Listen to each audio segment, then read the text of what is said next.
Now, most of us in city got to go up 4 days. Yeah, good for him. He absolutely, That's how you get him hooked. it is provided. So you get him hooked. He copies the, I'm a little scared. He said, I kept on looking at the instruments. And he said, no, we got that damn window, that's what it's there for. Yeah. But he absolutely, he gives it, he taking the best. Yeah. Good for him. Let's hope he, continues on with it, because that'd be great.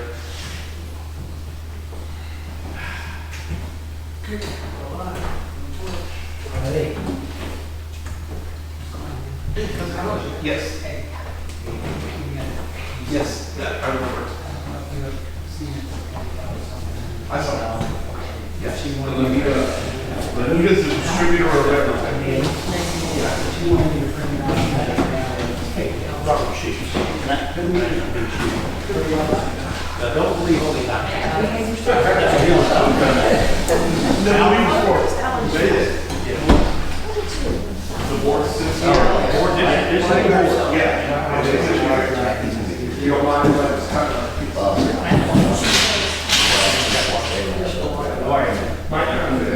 Okay, yeah, behind us, in front of us.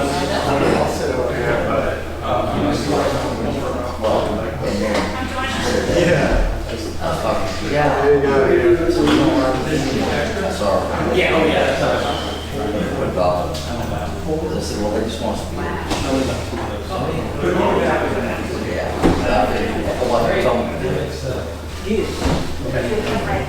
Rion. Hey, this nurse.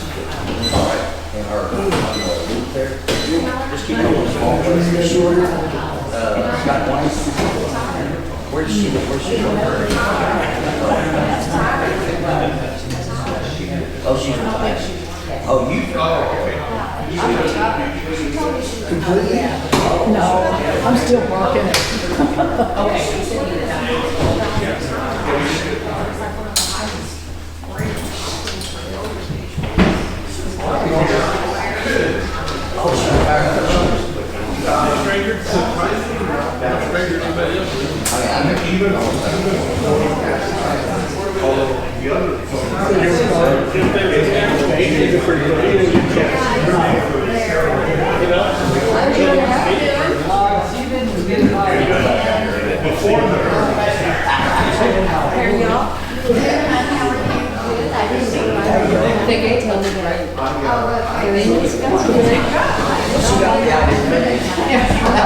Can you help her too? Yeah. I said, no, put it over here like that.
Yes.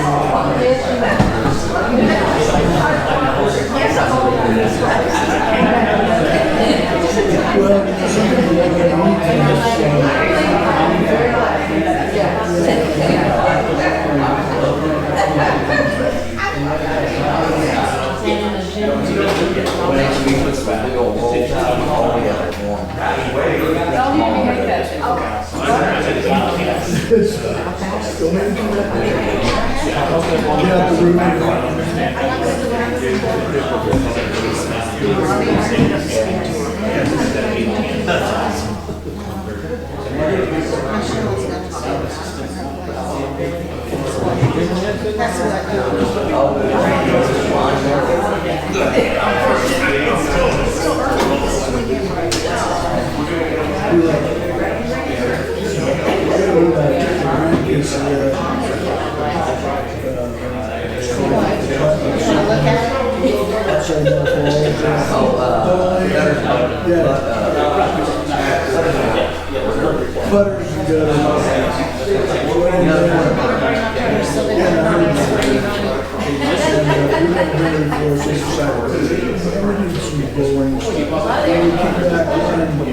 and and everything was going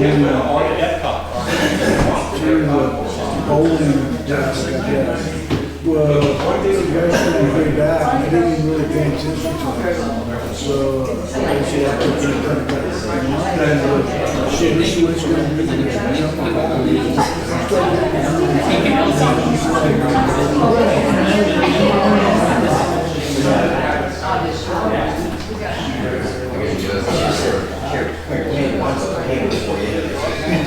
No, he was,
So the next thing I'd like to do is, we usually do this at the beginning of our meetings. You can see we have 3 board members out of a docket of 5 that generally should be available for our water company. Is there anyone else who would like to join the board? Essentially, we're in a period where you don't have to run for office. You can be appointed and serve out the remainder of whomever's term that you. Any takers? Okay, thank you. All right, and at this point, we, Mark, what do you want to say? What part of this do you play? What part do you play in Vanessa? oh, I'm with With them? have one of those for a son, I'll like I'm sorry. it. My son is an engineer. Oh, good. We'll try to get along. Oh, cool. Very cool.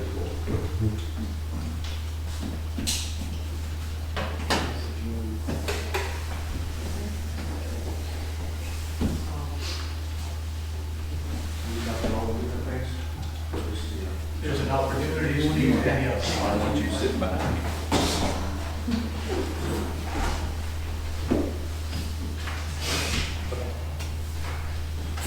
Any others?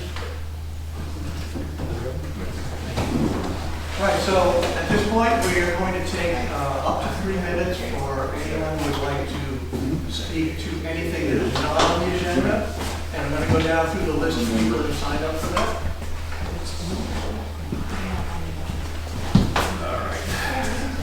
Bobby D. My name's Bill Bobby, and I want to find out if the fire hydrants work. We have two in this subdivision, and for the last number of months,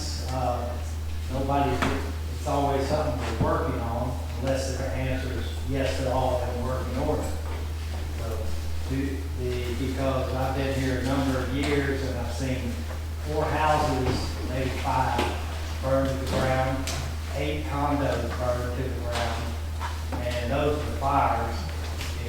It would also be pretty hazardous if there was a grass fire that could spread and then just, it's kind of important. And there was a pipeline built along the side of Exeter. That's a street that you drive in on. And I was wondering if anybody knows for sure if that was put in, if it was all permitted, and if it was overseen when it was put in, so we know if there's any leaks in that pipeline. Because the last gentleman that ran our water department, George Burris, he was supposed to be over it, but I don't know. And I don't know if the people were qualified to put it in. The ones that put it in were I forget the gentleman's name, but he does a lot of work around here for TOMA. That's it. The main thing was if the fire hydrants work, and also if y'all ever thought about cleaning up the back of the water department the way you do the front of the water department. So that's pretty overgrown, and it is a fence that the back is on Bedford. Thank you. Thanks, Bobby.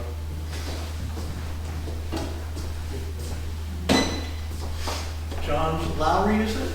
Yeah, my mistake. I signed that as attending, not mistake. He signed it as an attendant. Oh, very good. Okay, that's very good. Jeanette Roses.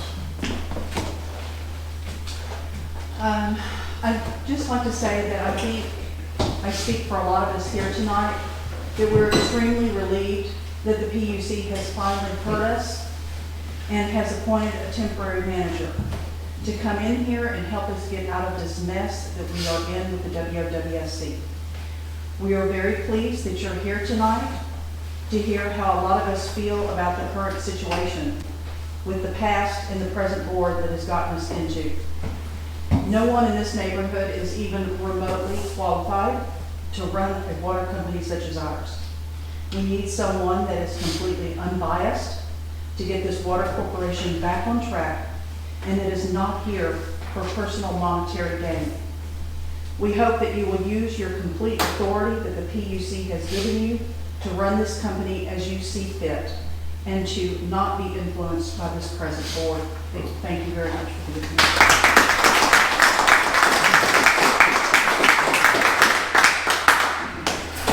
Thank you, Jeanette. I'm unable to read. Billingsley, I think. Billings? Oh, very good. Mr. Billingsley.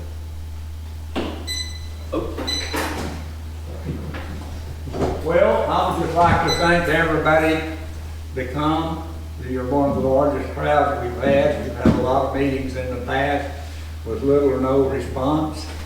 And I think we've got a lot of people interested now, since the PUC has decided to help us and come to our aid. We had to make many trips down there to get them to come, but they did come. And so I'm glad they did, and I'm glad that our people that's part of this water company, because everybody here is part of it, they're owners of it.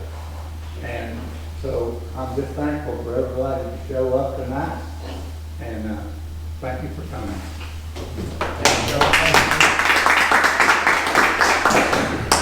Jackie Yancey. No, I just thought I was signing in. Okay, appreciate that. Oh, come on.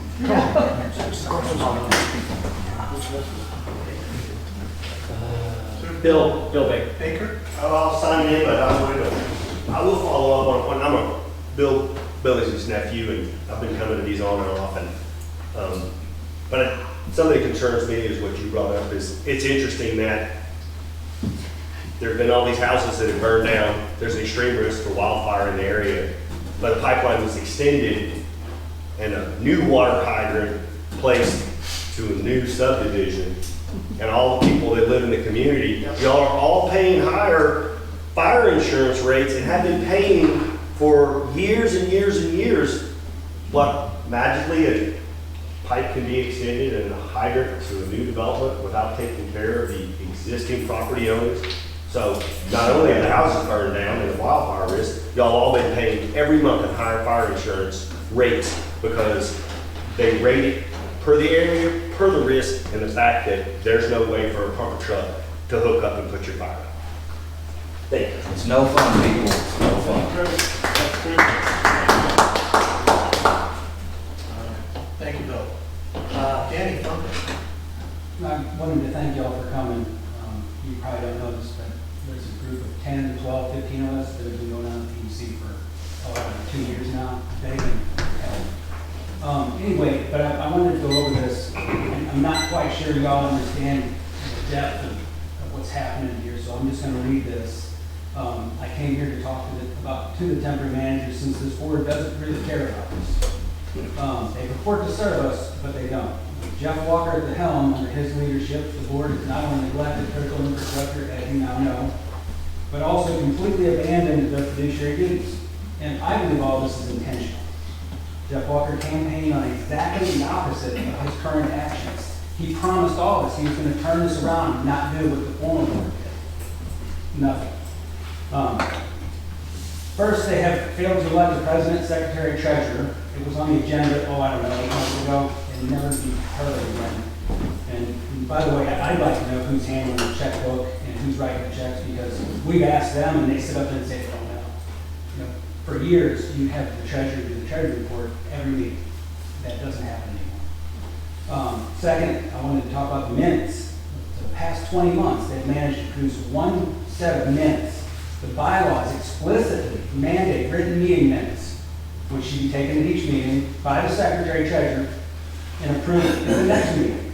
This isn't optional. It's their legal obligation to keep written recorded minutes. They have one set of 20 months.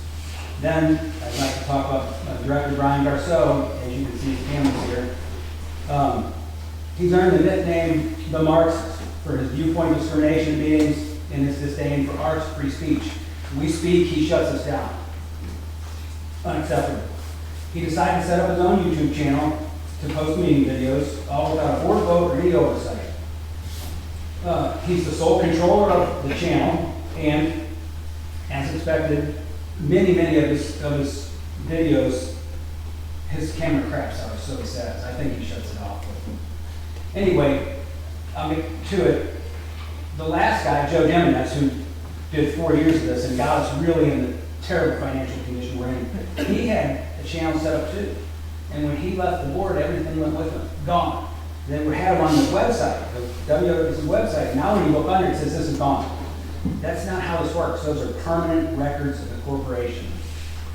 And since they refused to appoint a treasurer, there is no treasury report, none, zero. This means the members are completely in the dark about how our money's being spent. I think it was the last meeting, somebody said, well, on the website it says April. Oh, we'll try to do better.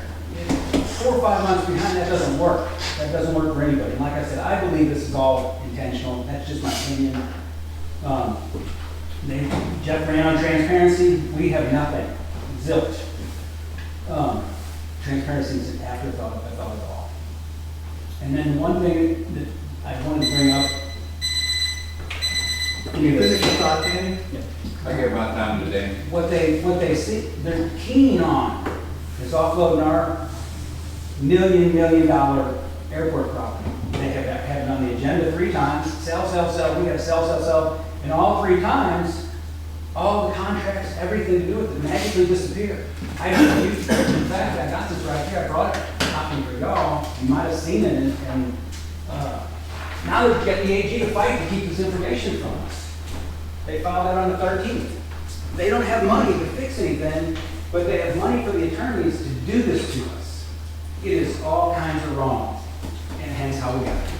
Thank you, Dan. Thank you. Thank you.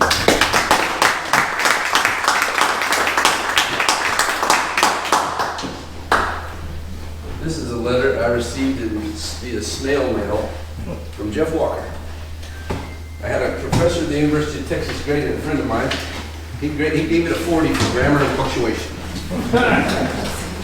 It's unbelievable. It's so poorly written, you can hardly follow it. Good luck if you want to read it. You guys already got it.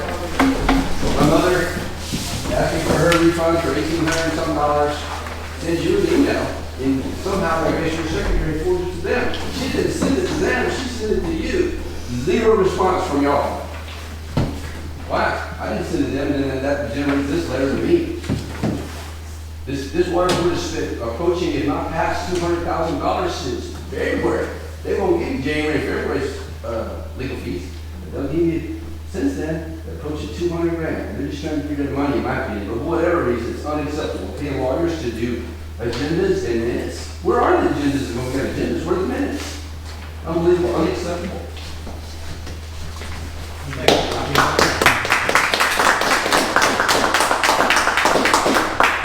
Tom Nelson? I'll pass. Pass, thank you. Ted Blackberry? Oh, okay. Mark Carpenter.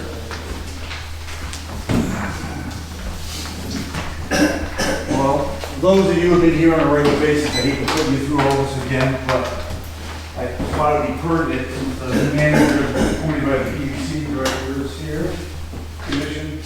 So I thought I would go over it again, because I only just started this crusade in February 10th of 23, and got no response from anybody on the board, past board or the current board. We'll read this out loud for everybody else. So this is a reference to, I had bought the property at 325 Kendall Drive, and when I bought the property,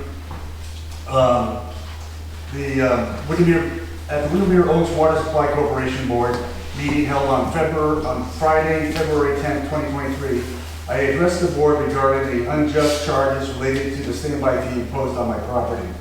First, let's get some facts straight, which you seem to continuously ignore. Past water service, the lot in question had water service because there was a house standing there and the house caught on fire and the house burned down. When I bought the lot, the meter was in place and the water meter was still in place up to that meeting on February 10th, 2023. I'm left questioning who took the water meter out and who authorized it. So I approached Joe on it, he denied it. I approached you in the last meeting on September 17th, asked you to look into this. You said you got my email address, you were going to give me a call back and respond back to me.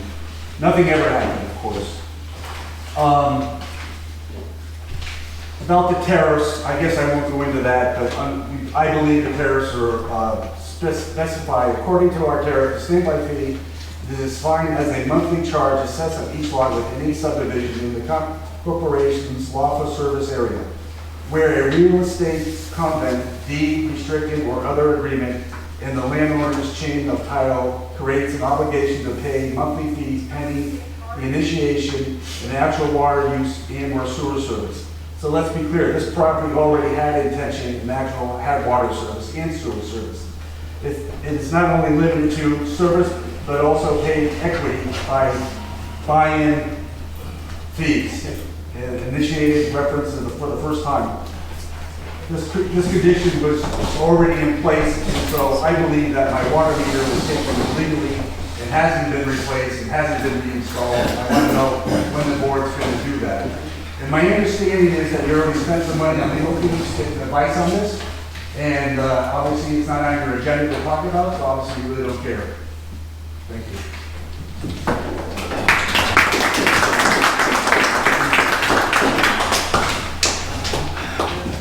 Thank you, Mark. Donna Carpenter? Donna's not going to speak, I'm going to speak on her behalf.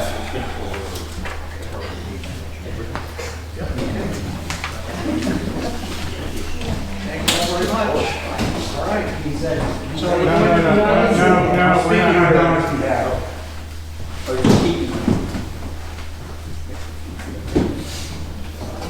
Talk about Mr. Jeff Walker. Before you begin, we'll let this go this time. Next time, if Donna wants to speak, she's welcome to speak.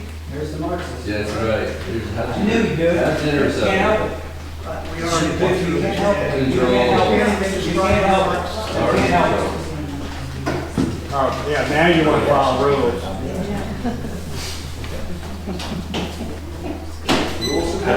So, I'll do it quickly on what Jeff Walker promised us in the past, okay? So, he promised when he was running to become on this board to audit the books from 2015 to 2022. Walker campaigned on demanding a full audit, but as director has even not secured the audit for 2022. Saturday's meetings, Walker promised that we'd have more meetings on Saturdays, so more people could make the meetings. Instead of being on a Tuesday night, a lot of people have to work in the city, have children, have soccer games, and other things they must do. We've only had 28% of the meetings have been on Saturdays, 72% have been held on weekdays. Stocking meter sharing. Walker promised that he would put an end to sharing meters. So people in the airport and the community that share the same meters, which is ridiculous.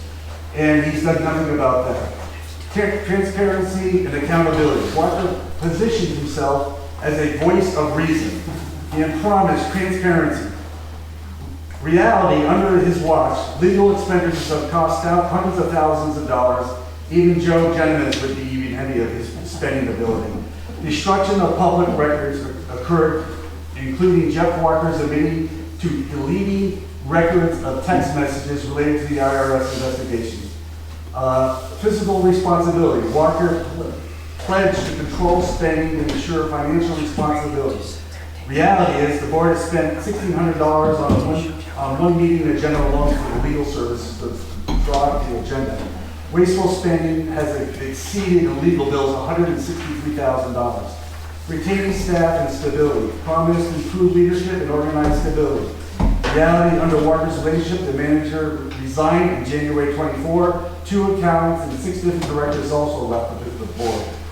Following proper procedures, Walker's campaign on restoring order and authenticity in the bylaws. The reality is he frankly disregards standard practices such as fabricating stories and allowing Garshow to impose censorship on the public comments.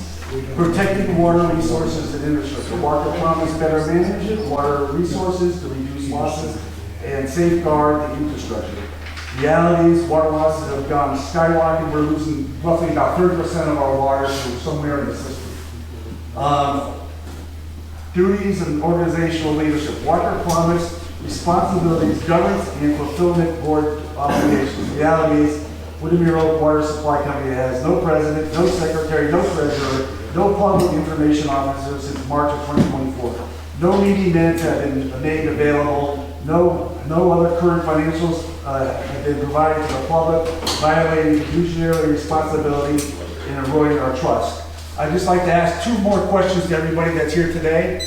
One is, are you happy, and I want you to raise your hand if you're happy with this board.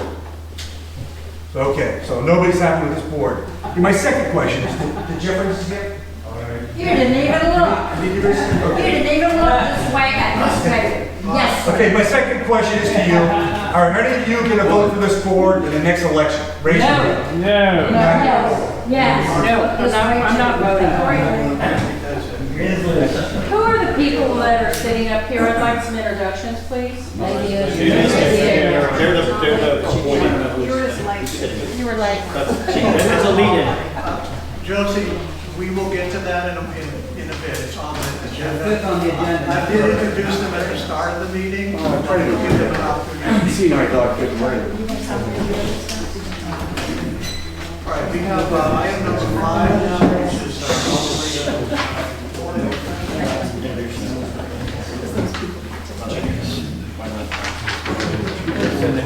all right, so earlier, at the start of the meeting, thank you.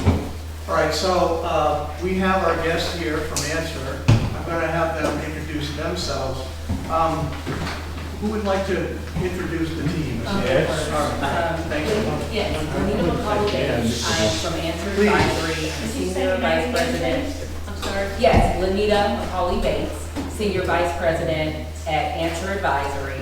We were appointed as temporary manager for Windermere. Now, we've heard you, we've listened to you, we understand the concerns, we've been working with the PUC, we've been talking to the members, we've been talking to the board, trying to get a grasp on what is going on here. This right now is the due diligence part of this, we haven't been here a month, okay? So we're doing due diligence. I know one gentleman stood up and said, I wrote this and it went here and it went there. We're not interrupting flow at this point in time.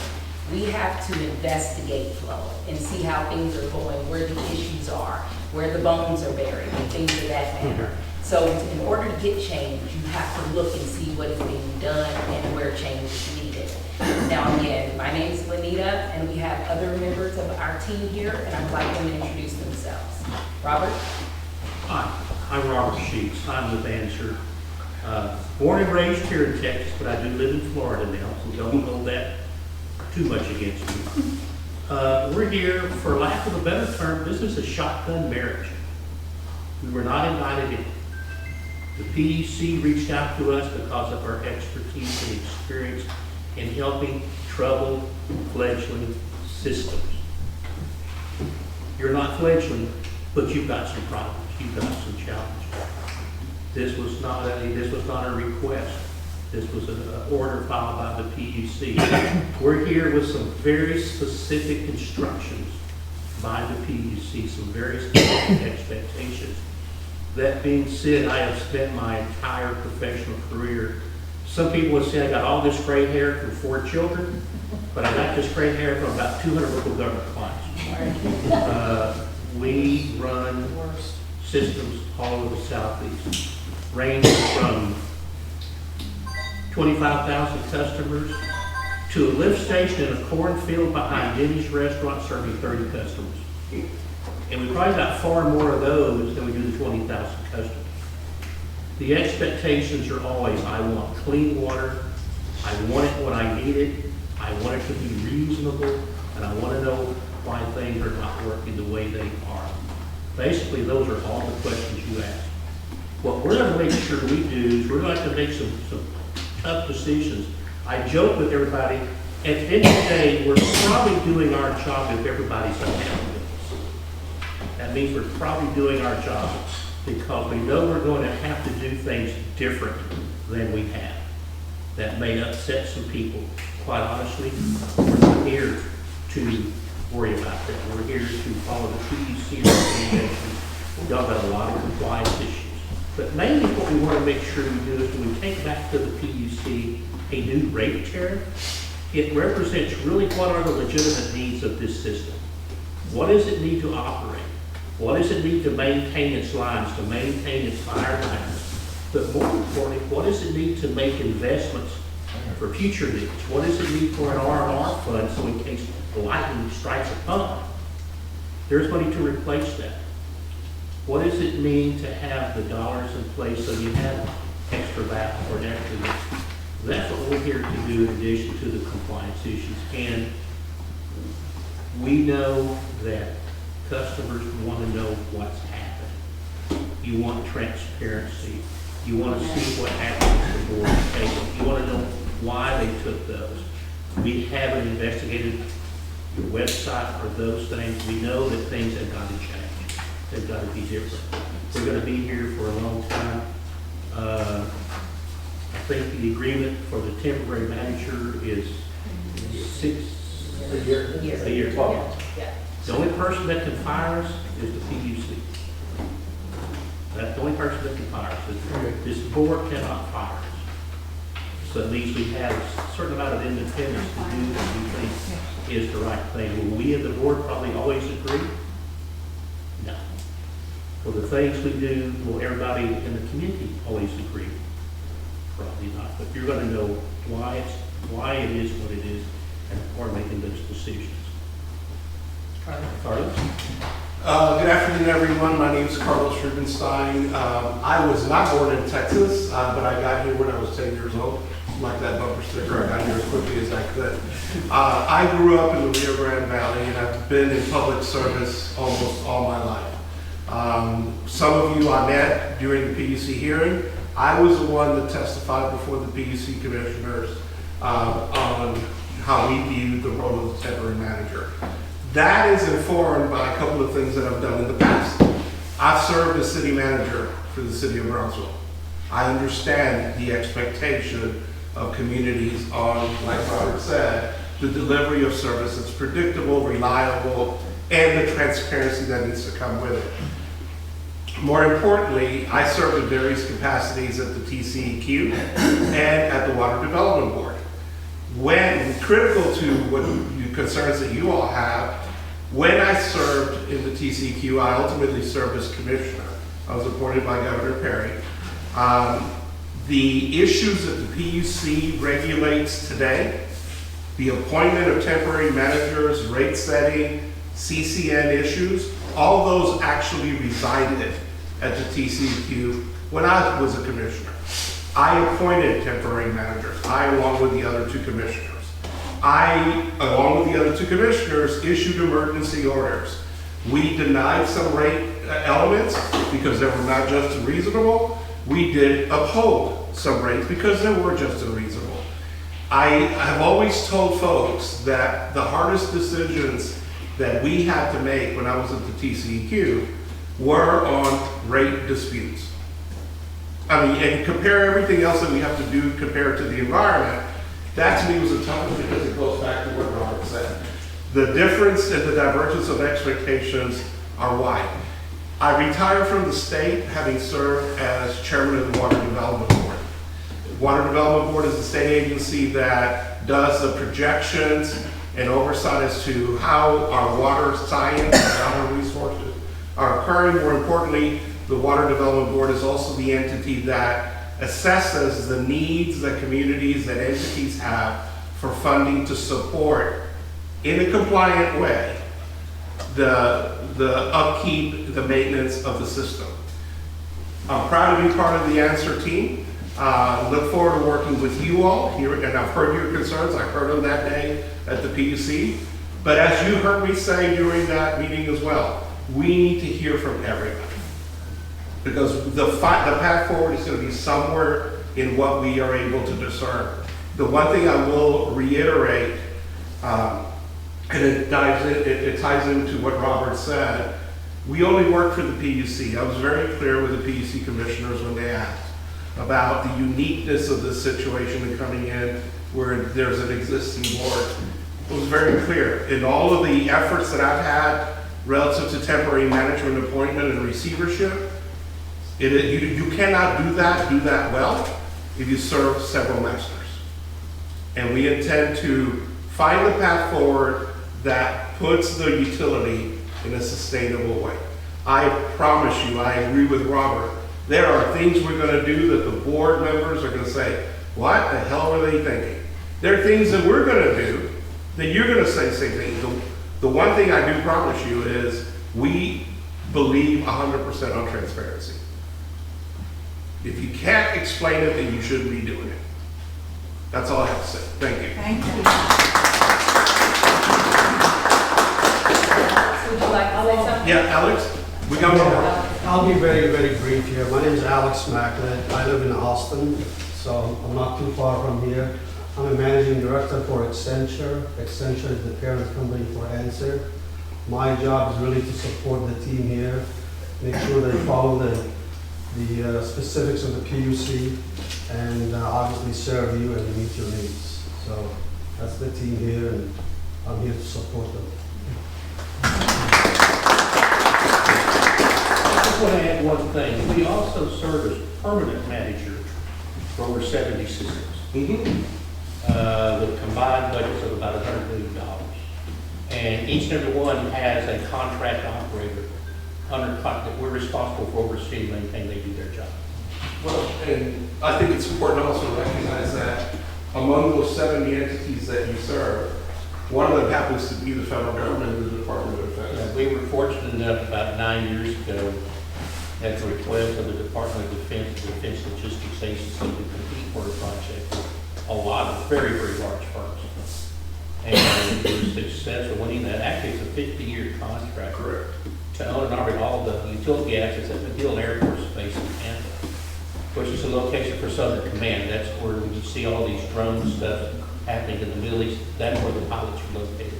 So we're very proud of that. I'll ask one quick question. It's my understanding that you guys have complete autonomous control of our system now. Is that true? It is. Or you have veto power over this board? That is true.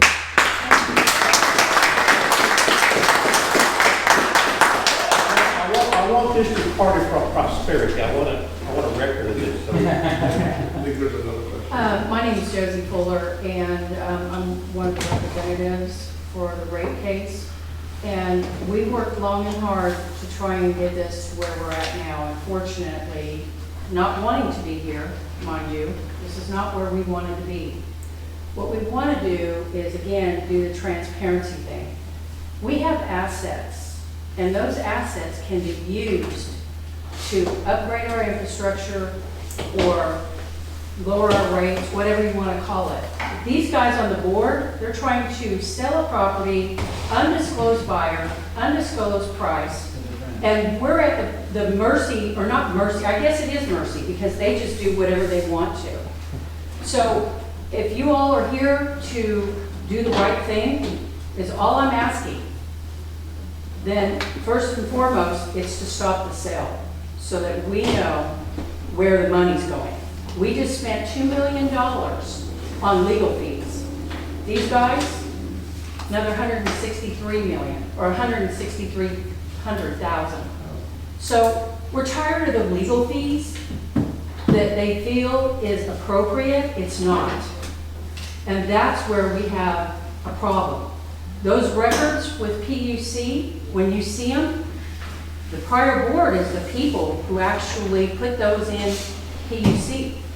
So not our problem that they misguided or alluded you to some of the PUC to lower our rates, give us credit. We don't even know what the right, we've never seen one balance sheet. I think that they tried to make it up as far as I'm concerned, because when I saw it, I was dumbfounded.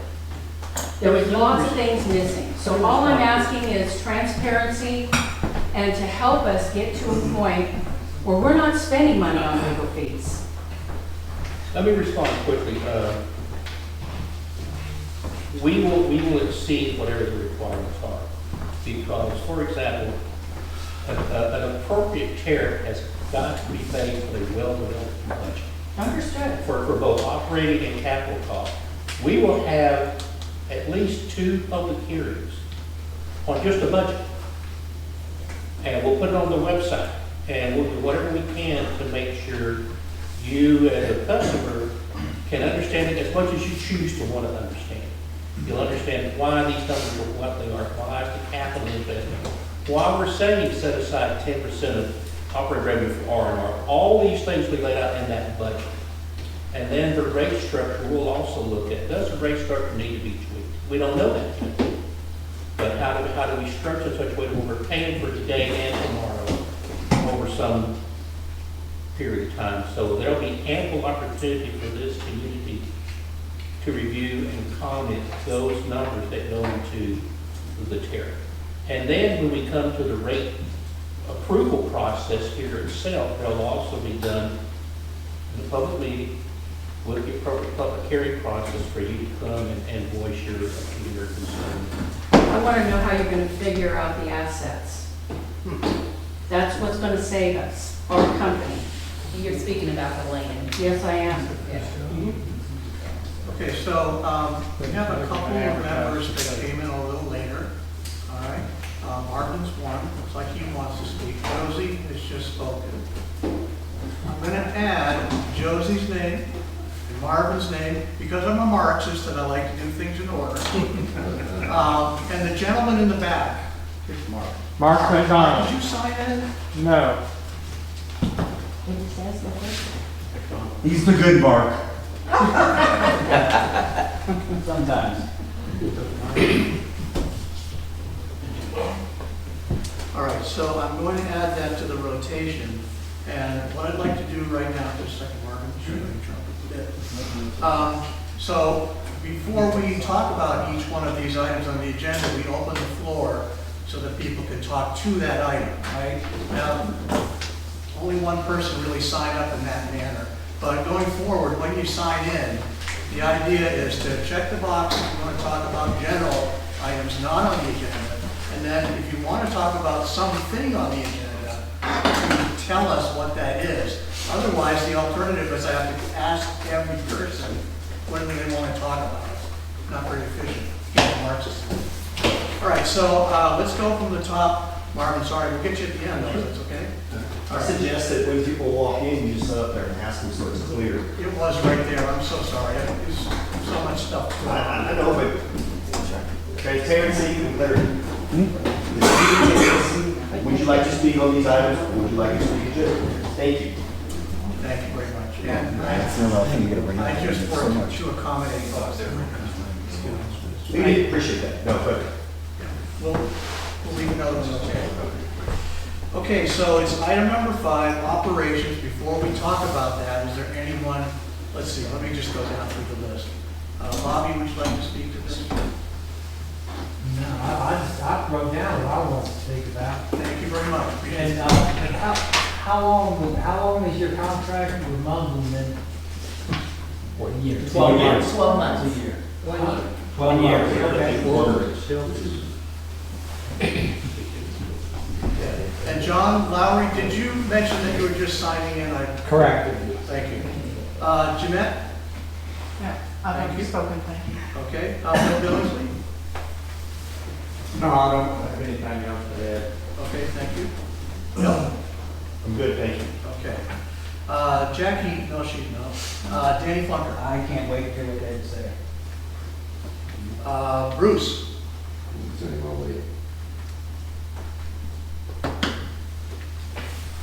Mark Carpenter? Yep.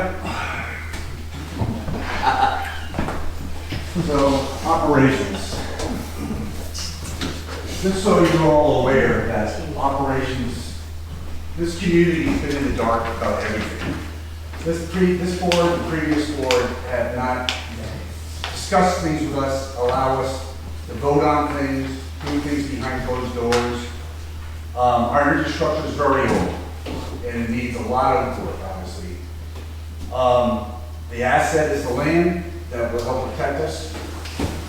Some of the infrastructure, my personal experience, is one of the things that happened when water mains broke on my property, actually on my property. And when they went to fix it last winter, in the freeze that we had, they dug it up and it was actually had broken there once before.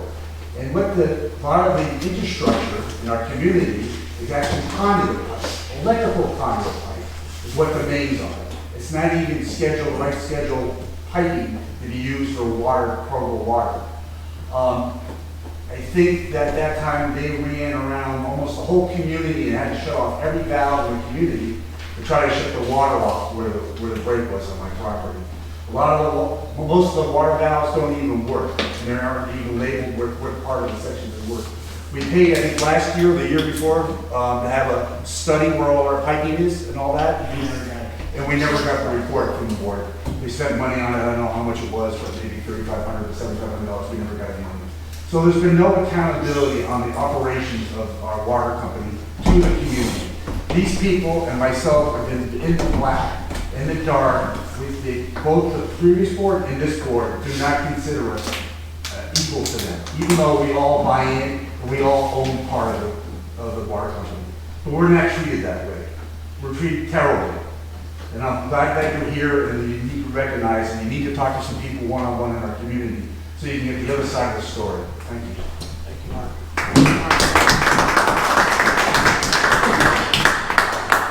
All right, Mark Toma. Now she passes. Mark. Marvin. Mark. Oh, no, I asked my question, I'm done. Go ahead, Marvin. I'm Marvin Lewis. I think most of the folks know me here, and I apologize for being late. I just played on my way, but she's not here, so I couldn't put it on. Thank you guys for being here. I'm glad you're here. Sir, do you live in Austin, or you live in this neighborhood? I live in Brushy Creek. Great. Will you be spending a large amount of your time, or do you have more than one job to do for answer? Yes, I do, but I will be supporting Lenita in this effort. Oh, I'm sorry. Yeah, I thought you worked for her, not her for you. I work for her. That's what I thought. That's what I meant. Thank you very much. Yes, I will be supporting her. Okay, great. Once you said something about clean water. I don't know if everybody would agree with me, but I think we have clean water. Good. I don't think that that's our problem, but if somebody doesn't think so, they can speak up. I think our problem is, as so many people have said, with how it's run.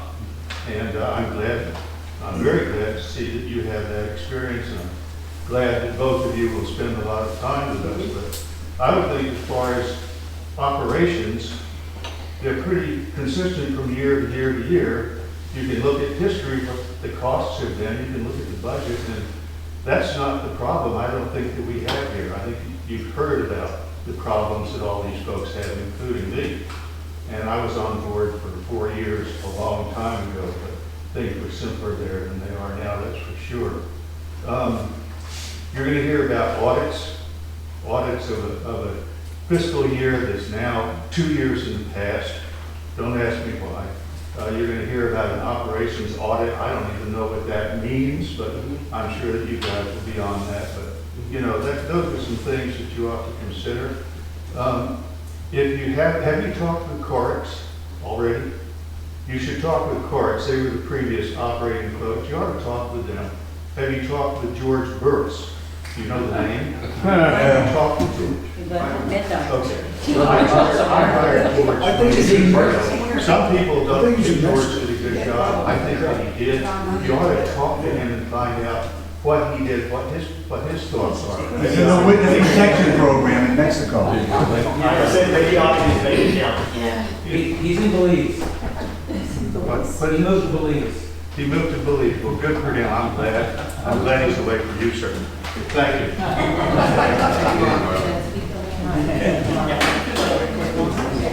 Quick comment on that, thank you for. Can I just rebuttal one thing what he said, please? Yeah. We don't know what the condition of the water is, right? We have no idea. Right. And we need you to find that out for us, so we can get an accurate report. So if our water is safe actually to drink or not, and I kind of doubt it, because our lake, our water comes from the lake, obviously, and the lake's very low. And the equipment that we have running our plant is very old and outdated and probably hasn't been maintained. And we had no money going forward to what's going to take to fix our infrastructure, which I'm sure is in the millions and millions of dollars. And that's what I wanted to speak on. We have to evaluate the quantity and the quality of the water. Right. So that's part of the whole evaluation. So that does cost capital, right?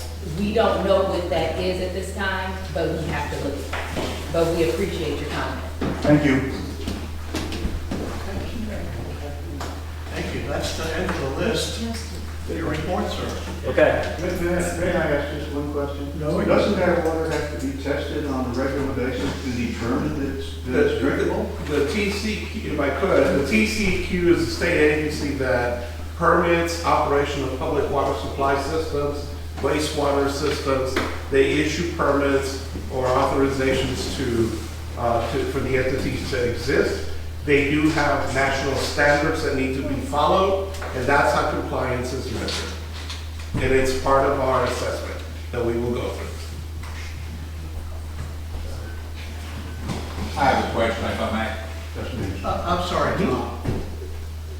Do you have reason to believe that our water is not drinkable? No. No. Thank you. No. Thank you. Thank you. The point Marvin's trying to make is we've had operators in existence up until today that producing good water for us, and certainly within the guidelines that whomever is giving it to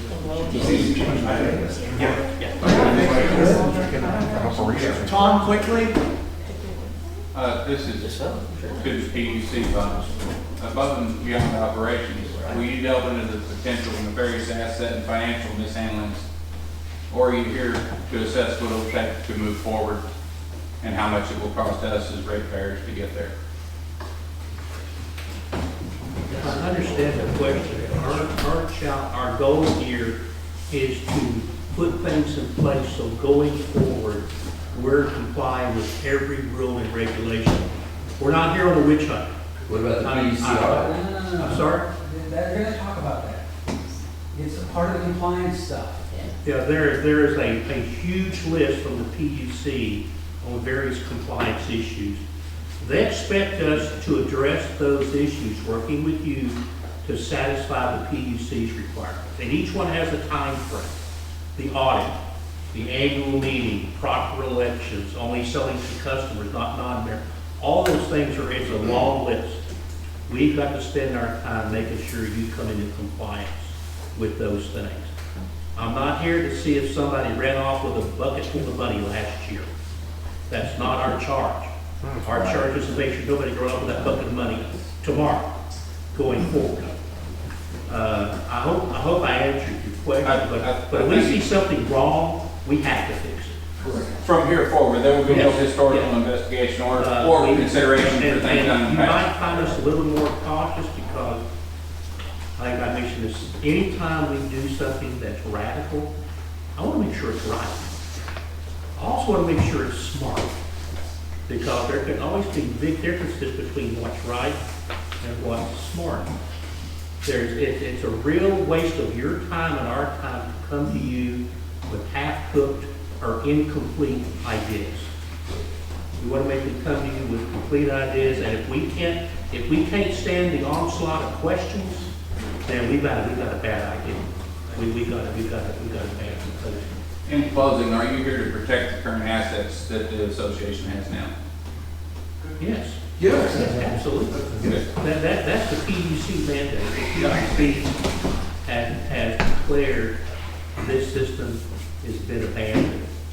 Right. You know, that's upset a lot of people, that term. Well, our goal is to make sure we have no reason for that term ever to be used again going forward. It hasn't upset us. We knew it. It's upset them. I just have one more question. Are you aware of the sale that they're trying to push through for the asset that's over at the airport? We're aware that there is a transaction on the table. Okay? We have not yet been brought inside the room on that. We have not seen the document, we have not reviewed the documents. I've been involved with numerous real estate transactions. I'm not a lawyer, I'm not a broker, but I know when something doesn't pass the smell test. Right. I assume you mean potential transaction, not completed transaction. We're going to look at it, and it's got to be those things consistent with the needs and the goals of this board, because those are one-time dollars. They don't come again. Right. So whatever that amount winds up being, we want to make sure it's the best dollar, best amount we can get. And then those dollars are used to make the proper investments in the system, so it doesn't all fall back on the ratepayers' back.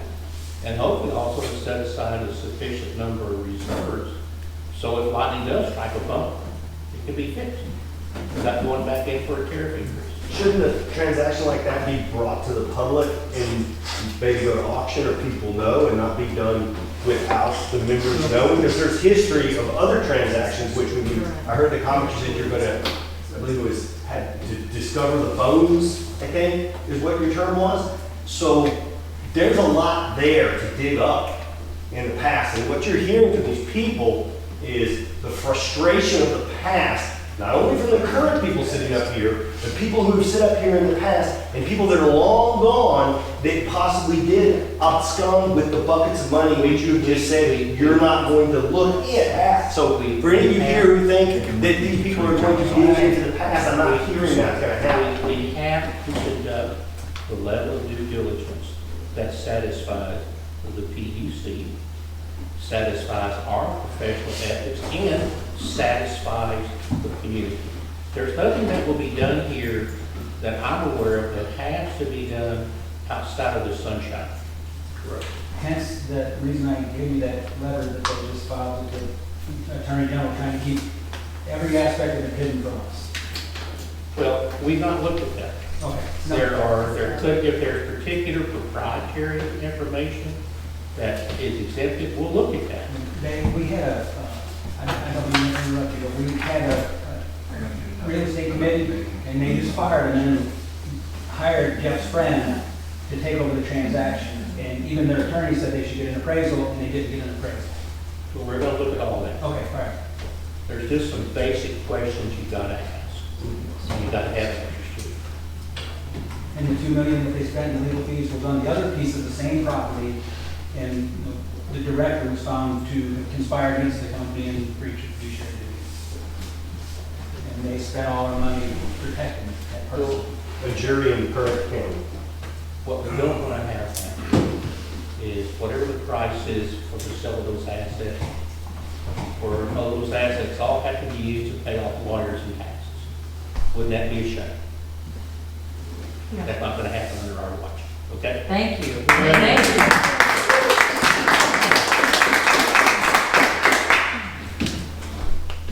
We don't want y'all to go away. Please No, stay. we don't. We need y'all. We don't want y'all to go away. Don't give up We're on us. asking the hard questions because we've been saddled with this for almost 5 years. So we're just trying to get people who have integrity and We're here to help this board do the best job they can. But I don't want to make you think that we're somehow here, the enemy of the board. We're not. Well, I heard this man over here tell us that he actually has been in a transaction where he's had to fire the whole board and actually replace them. That is a receivership. That is a step beyond a temporary manager.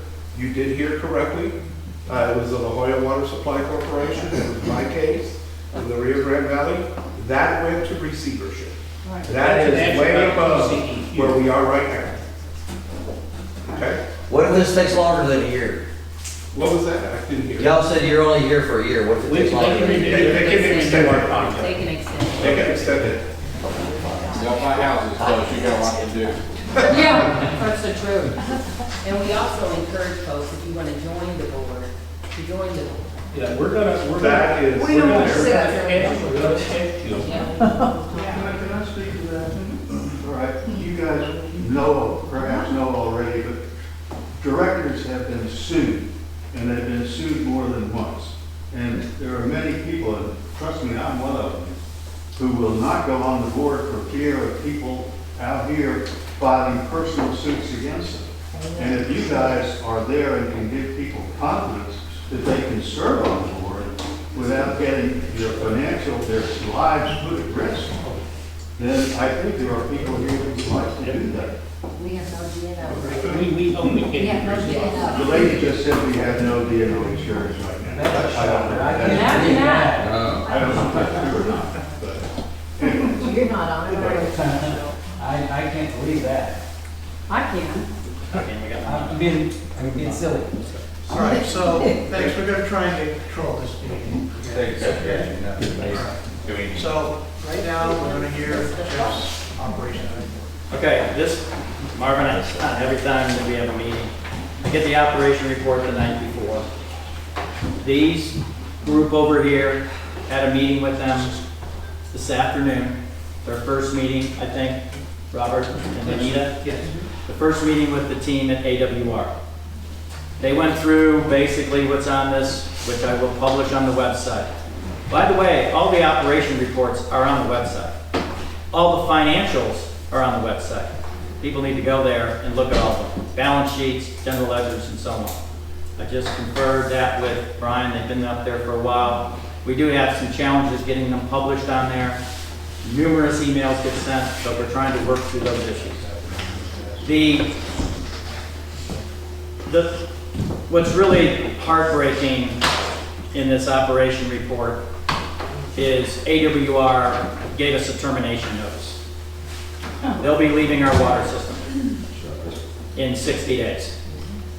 And I spoke with them about what the issues are. They have about what the issues are. Mainly it's because if you look on the first page of the report, we owe them a whole lot of money that we don't have.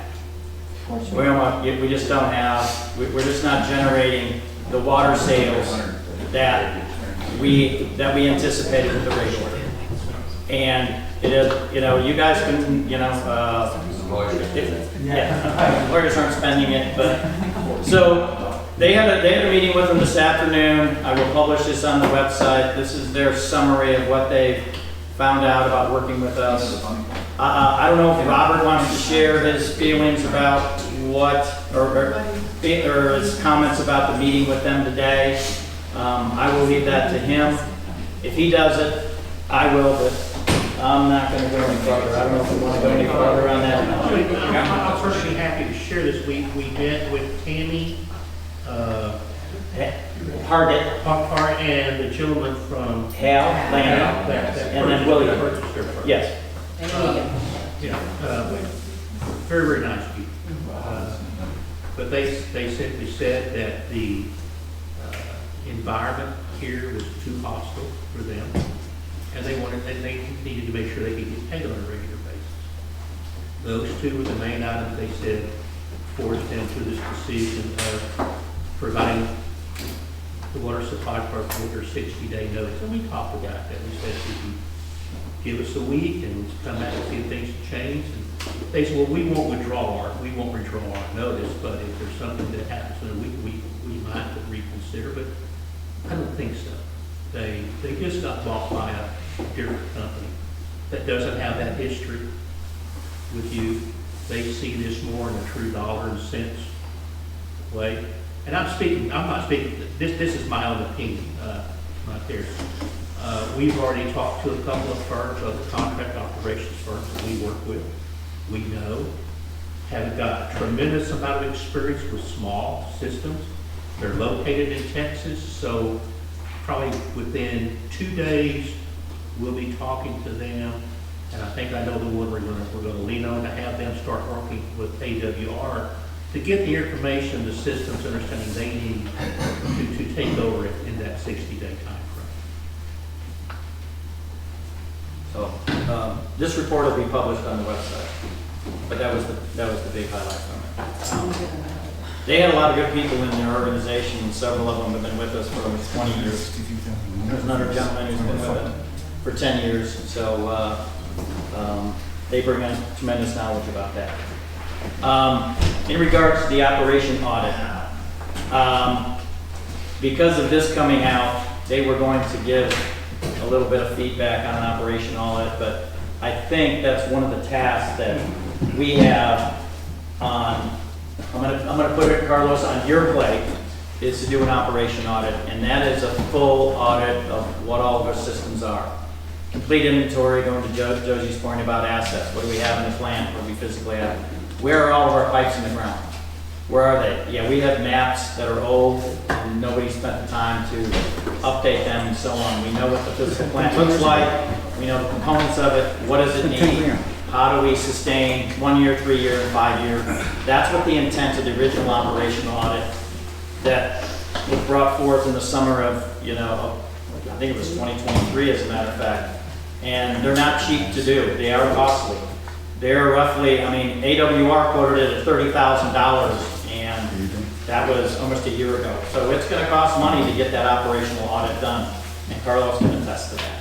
If I could check, Sure. that did come up during the hearing. Yeah. And I think if we could. Excuse me, Carlos, they came up with your meeting with AW, oh, with PUC, or AW, okay. Yeah, if you remember, Commissioner Jackson in Yes. particular asked point blank if we had the capability and understanding of how to do an asset management plan. To me, it's synonymous with the operational audit. I like, the board likes to call it an asset management plan. There's funds actually that can be acquired for that. But we're speaking the same thing, and the expectation from the PUC clearly was that at some point an asset management plan is needed. To everything that Robert said, you cannot have a credible path forward if you don't understand where your baseline is. That gives you a baseline. Yeah. We just want to make sure that whatever monies are spent for a reason, because keep in mind, the only source of revenue this system has is you, the customer. So we spend $1, or we spend $100, or we spend $100,000, it's going to fall on your share, pay bills. Now, there may be places we can get grants. We haven't, that hasn't been discussed, we don't know.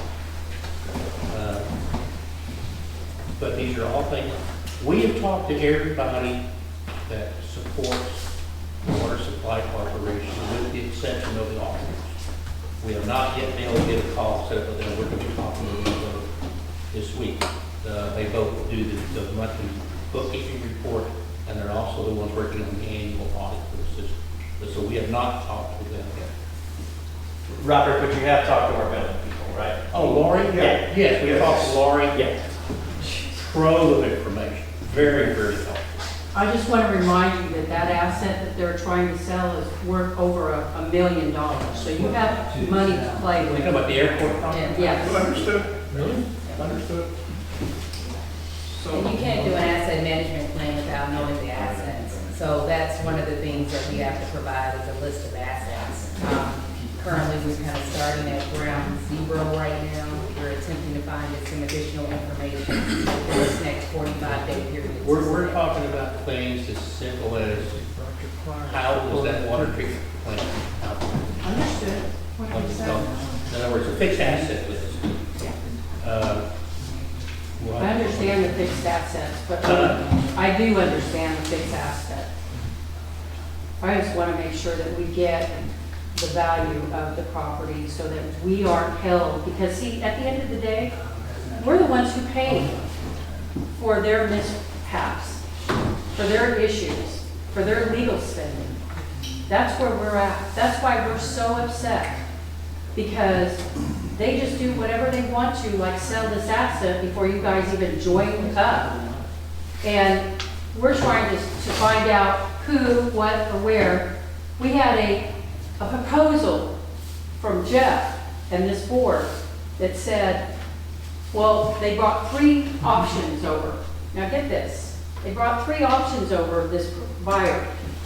He said, we'll give you $1 million if you sign today. We'll give you $800 if you sign in 30 days, and $600 if you sign in 90 days. Now, to me, that in itself should speak volumes. Josie, we could, thank you. And to what Josie just said, I requested that documentation and wasn't given any of that either. Okay, thank you all very much.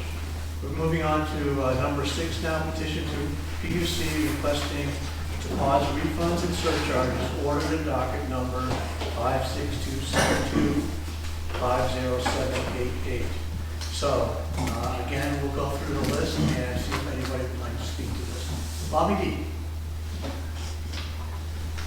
I don't know really what all that is, but other than that, are we supposed, on our bill, are we supposed to pay 2 of these surcharges? No. Is that what you're talking about? I don't care. It's a really good topic, a little out of order. Can we put it at the end and possibly address that? We'll get it. You want me to speak to this? Yeah. Let me speak to this. What was brought up in several meetings with the answer team with the legal team, with the board, was a petition to the PUC to suspend the refund program. And to get a better understanding from a revenue standpoint, because if anybody wants to see the director's report, we can feel free. We generated from 120 users last month. 59 users, it's on the director report, there was 59 users who bought zero water. And we're in the water business. Don't you have a base rate, Jeff? We do, but the refunds, the problem is, Josie, the refunds are greater than the base rate. So that puts you in a negative. Of those 55 users, we actually were supposed to give them a check. Because if you look at the rate, of view, refunds are greater than base rates. That's a fact. So if you don't use any water, you're getting an actual credit on your account. Because you didn't use any water. We're in the water business. Hang on, let me just finish, because I know where you're going.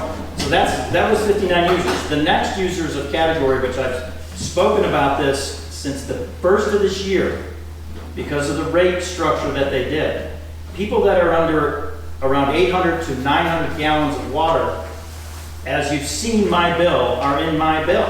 Well, Jeff, we didn't spend the money on legal fees, that's the problem. No, we didn't do it. Just let me finish, please. It's not about legal fees. It's not about any of that. I'm never gonna get out of here. It's about revenue. He's a liar, let him lie. Whatever, Danny. That's uncalled for. These are facts that are found in our director's reports. These are facts. We out of those users, that another 60 plus users only generating the corporation like $3,800. Okay, Jeff. To the bottom line, that means, wait a minute, Josie, you gotta do the math. You add those two groups together. I've already done it. No, you haven't, because you don't look at the director's report. Unfortunately, Jeff, I've been here longer than you have, and I know what you're trying to do. So, no, I'm not trying to do anything. So what's happening is our revenue is way down. I understand. Okay, and these guys will slowly. And I'm very glad that they're here. I know, and we are too. You've heard me. We're on number 6. Yeah, we're on 6. Hang on a second. If you're that giant, why did you try to keep them from happening at all those meetings at the Public Utility Commission? You just said you're glad to hear. I supported Public Communications. You sat there and fought to keep these people from coming here. No, I did not. I supported it. It's in the docket. It's right there in the first paragraph. It was supported by board. I'm gonna, no, Dan, stop. Yeah. Stop. I'm sorry, I was. You two is please. Bobby D had a simple question. There are now 2 charges one charge per connection, right? The question is, per connection, what does that mean? Why are we now sending out 2 times a charge and have it be based on a per connection basis? Answer that and that only. Okay. Answer that. That's what the rate order says. It says per connection for surcharges. You have a water connection and a sewer connection. We brought this forth. It was actually brought forth by a member that our surcharges and we know about the refund program. We all know about that. That we have members that have left the community that we haven't been able to sustain or give their money back to. As far as on the surcharges, yeah, exactly. Hence my memo that I sent there. I suspended. No, it's not. I'm sorry, but so as far as surcharges, you look at the order. It says per connection. We were doing it wrong. It should be per connection, per sewer, per water. If you look at the consistency in the answer or the order for the temporary manager, it says per connection, per sewer, per water, which you will be seeing on your bill as a per connection, 12 for water, 12 for sewer. So you'll start to see those. So everything is per connection based, because we have some of our users that are only sewer based. There's only some that are water based. So to answer Bobby D's question, we're following the order. We also sent this up to the PUC and asked for clarification. That document is on the website. You can find it. And the PUC got back. They did not respond, but they supported us. We were in a meeting this last week with our billing clerk, and I do believe you guys were on there. That was asked with the PUC staff, and I'm going to ask What did they say about the per connection charges? Did they refer to anything? Because I did talk to our billing clerk about it. It was based on a per connection charge. Is that valid or not valid? Important point. What? Yes. Yeah. But what we have come here, and the reason why it's on the agenda, is that we're seeking to pause Yes. the refunds and the surcharges that were done for the collection of $478,000 until we can audit Right. both of those items. Yes. And make sure that refunds are going to the correct folks and ensuring that surcharges are being done appropriately. Yes. So that's why this has been placed on. So the petition is with the PUC is to suspend them both programs until you guys get a chance to audit it and figure it out. That's what's on the agenda. We're gonna make one statement, then we're gonna move back to the list and get comments, okay? When you figure it out, will we still owe what we didn't pay? Yeah. See, It's paused. It's only suspended. It's suspended, yes. Yes. Suspended. Yeah. So to answer your question, if we suspend for 3 months, the program will continue after the 45-day period for additional 3 months. Yes. As an example, we don't know yet.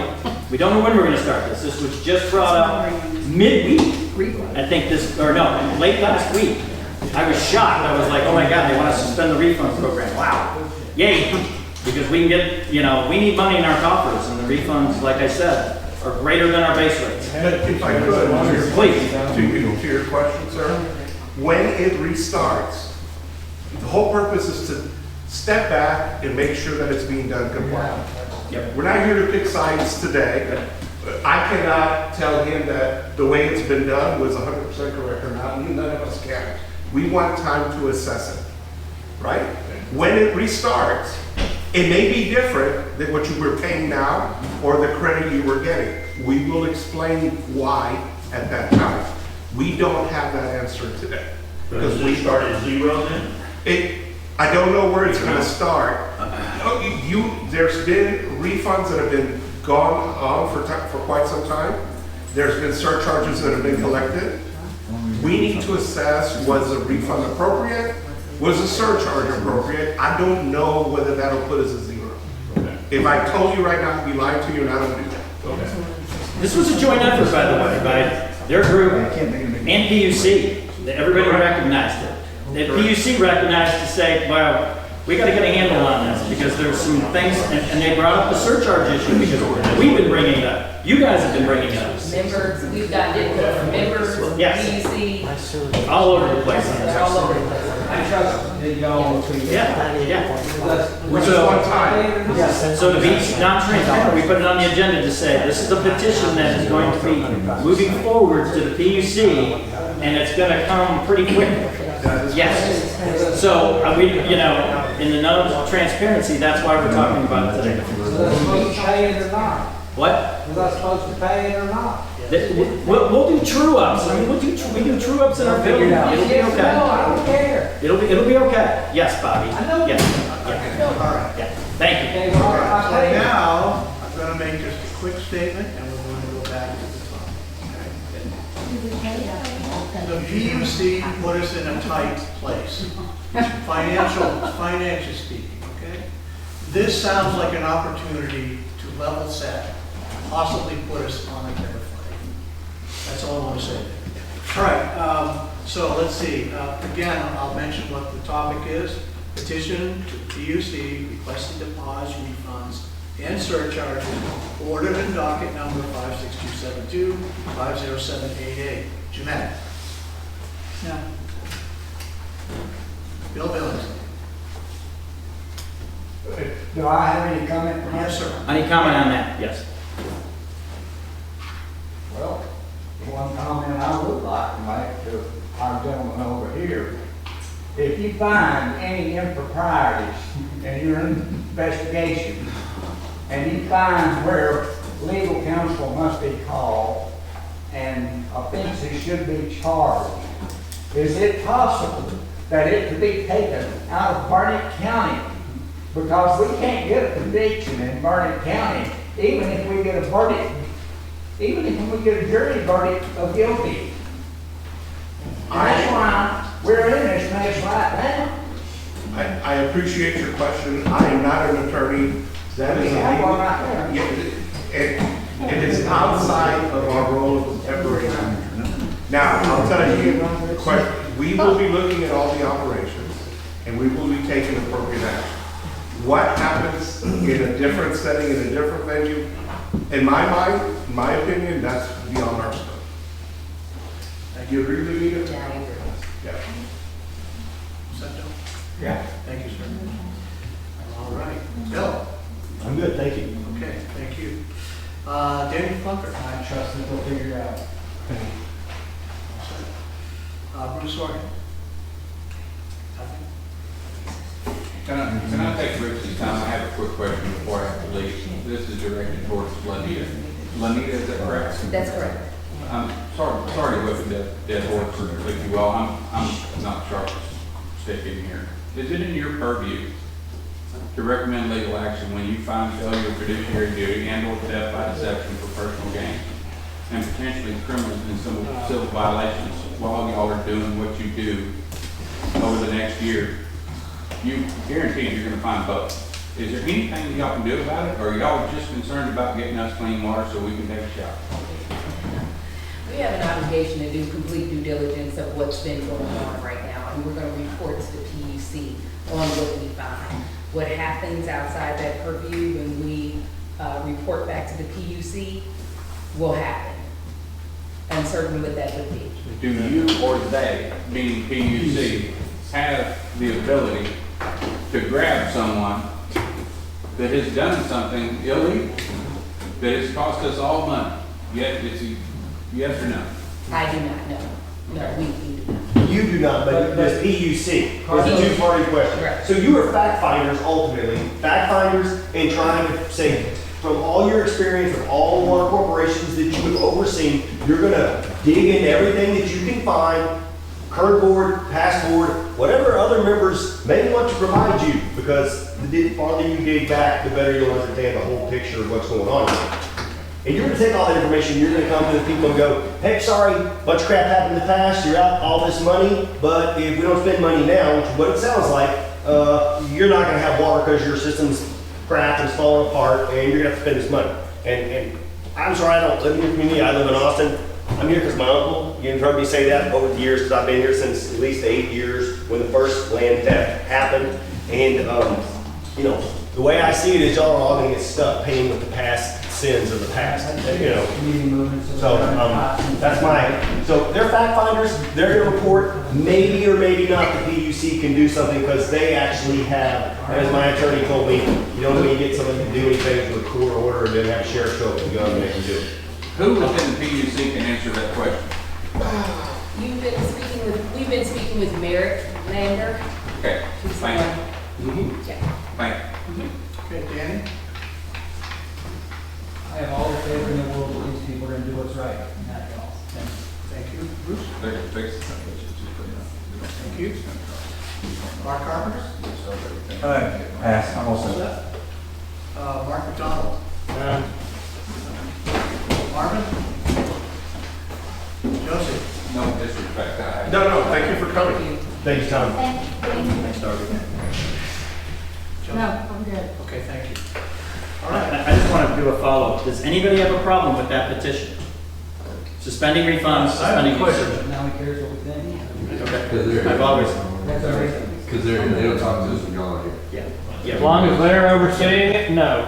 Yeah. What? As long as they're overseeing it, no, nobody's gonna have a problem with it. That's The correct. question is, who is performing this petition? Who's the petitioner? It'll be It'll legal. be. Okay, good. Lenita, We're good. And the legal. Yes, I have. And the legal. Yeah. Yeah. And our legal team. No. I'm sorry, I do want to address just what Jeff said, and our legal team. Again, are you fighting what they're gonna offer? I don't know. We Why do support. we need a legal team? Well, I can answer that. I tried to submit something to the PUC, it got ignored. I'm sorry, You I'm need talking to to go these through people a right lawyer here. to talk to PUC. Let me address Not that. anymore, we don't. These petitions are formal processes. Right. And they have to follow a certain style. Legal is very common as a part of the process in carrying it through. But I can't tell you do we need a legal opinion? No. Do we need a legal review of the documents? Potentially. Yeah. Who's gonna do that? I can't tell you. It may not be the current legal team. It might be that it's totally within her expertise to do because she is a lawyer. It's part of what we're going to be doing. But it is not uncommon to actually need to have it reviewed from a legal perspective. Fair enough? Yeah, I'm good with that, as long as we're not talking hundreds of It thousands would of be dollars. awesome if John Connell didn't have anything to do with it, or anyone in this firm. You can look it up. He soaked the city of Lander for $1 million. He doesn't care if he wins or loses, he just builds. $200,000 worth this year since February, and they got a $5,000 budget from the PUC. Bear Creek said, he cost Bear Creek said it cost him $500,000. Okay, You're thank not you. litigation.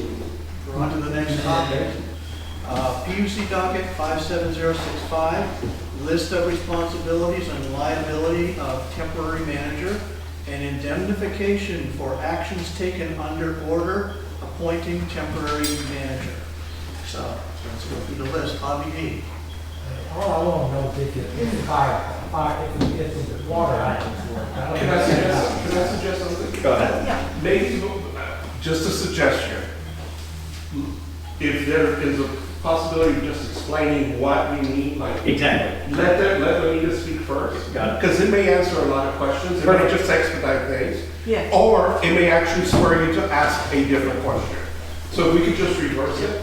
Totally fine. Okay. Yeah, this agenda was put together by a joint effort from them and the legal team, just to let you know. Go ahead.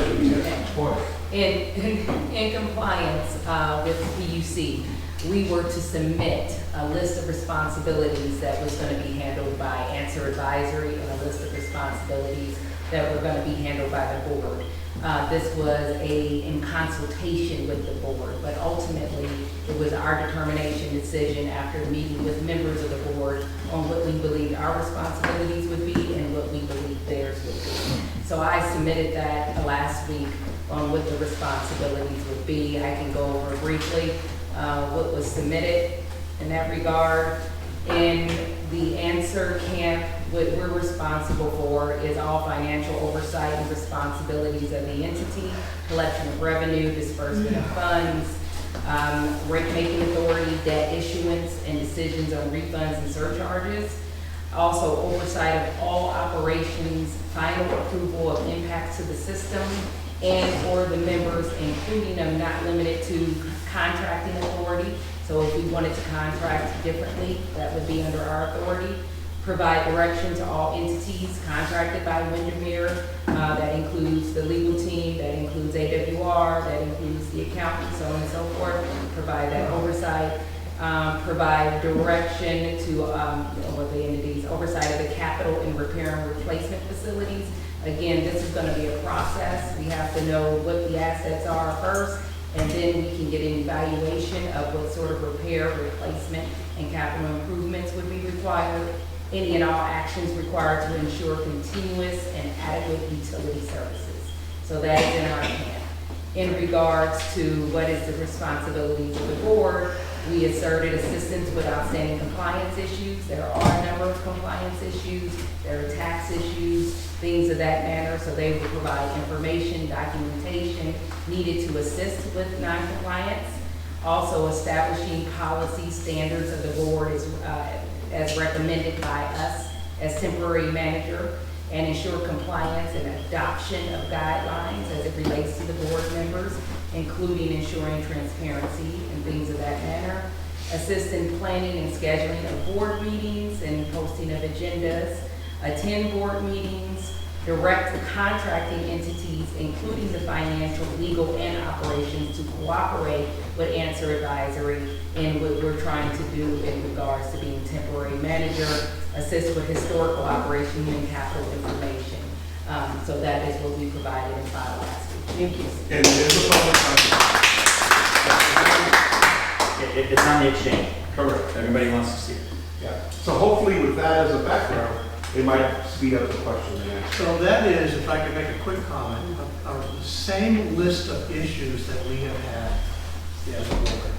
That is, we can't find information to back up what is being requested of us. Things like that. That whole list were things that we have been struggling with right along. So are you here to help us with that? Or are you here just to do operations? Yeah. I think the proper way of Please. Please. I think the proper way of viewing it is the board has a role that it has to play. The management is shifting 100% over here. The management is shifting away, the day-to-day management is shifting away from the board to the temporary manager. Lenita is the head of the team. Okay? That is our role that goes back to what Robert said is required so that we can have an operational, a sustainable, and a reliable utility. That's what we're doing. So the day-to-day, it's tough when one entity has to be judged, jury, and executioner. So if you all are in charge of the day-to-day operation and also your responsibilities as board because you have bylaws that govern that, it is better to have those separated. That is the way I view the list. Exactly. That's the way I view it too. That's it. Yeah, that's exactly what it Yes. Yeah. That's why we haven't challenged this. Do I need to say it again? I think your question is, we may not have all the information that you're requesting from us. We won't have anything different than what we've been struggling to give so far. We're just asking for your assistance in getting us information. But if I couldn't find it, how is my assistance going to help? That's okay. That's okay. That's okay. It's okay. That's okay. That's wonderful. May I make a suggestion? The documents that they may not have or can't find are on the PUC website, Exchange. Most of them, that's correct. Yes. A lot of information is out there, a lot of information that we already have gotten from members and also the board. We've gotten a lot of information. So, but there are certain things that we're still looking That's a good for, point. asset lists and things of that manner, and that's okay. We'll get it. Are there 1099 forms that have been missing on the PUC website? You'll have to look. I'm sure that they're not because they probably didn't do 1099s. I just wanted to, I knew the answer, I just wanted to make the point. Yeah. This is an example of the type of, we have a records keeping storage problem. Understood? But that's part of their thing. Practice management. We're gonna fix. Thank you. And did that come from the previous board? That one of the members was with Joe Geminis on last Thursday at the PUC? Isn't he one of the people responsible for where we are today? And he's sitting there on commit testifying to the PUC with Jeff on Thursday. So you're all corrupt. So Mark makes a good point. Here's the thing. Why you don't have the records? Where are they? They magically disappeared? Let's just move on, because that's Yeah, further down the agenda. Just trying to keep it on. Got it, I understand. Point, you want to keep it on point? No. Seriously. Okay. Our community has struggled with multiple boards, multiple issues. They have failed to get reasonable justice in each one. And it compounds and compounds. We're and the compounds. problem, right? And the last board that happens to be up there, it gets the whole load of it, all right? And so. You're right, we're the problem. All the members are the problem. You're right. That's not what I said. You're right. We're the What I problem. just said, what I tried to point out is that you didn't get justice before, and by golly, you're gonna get it now. Right?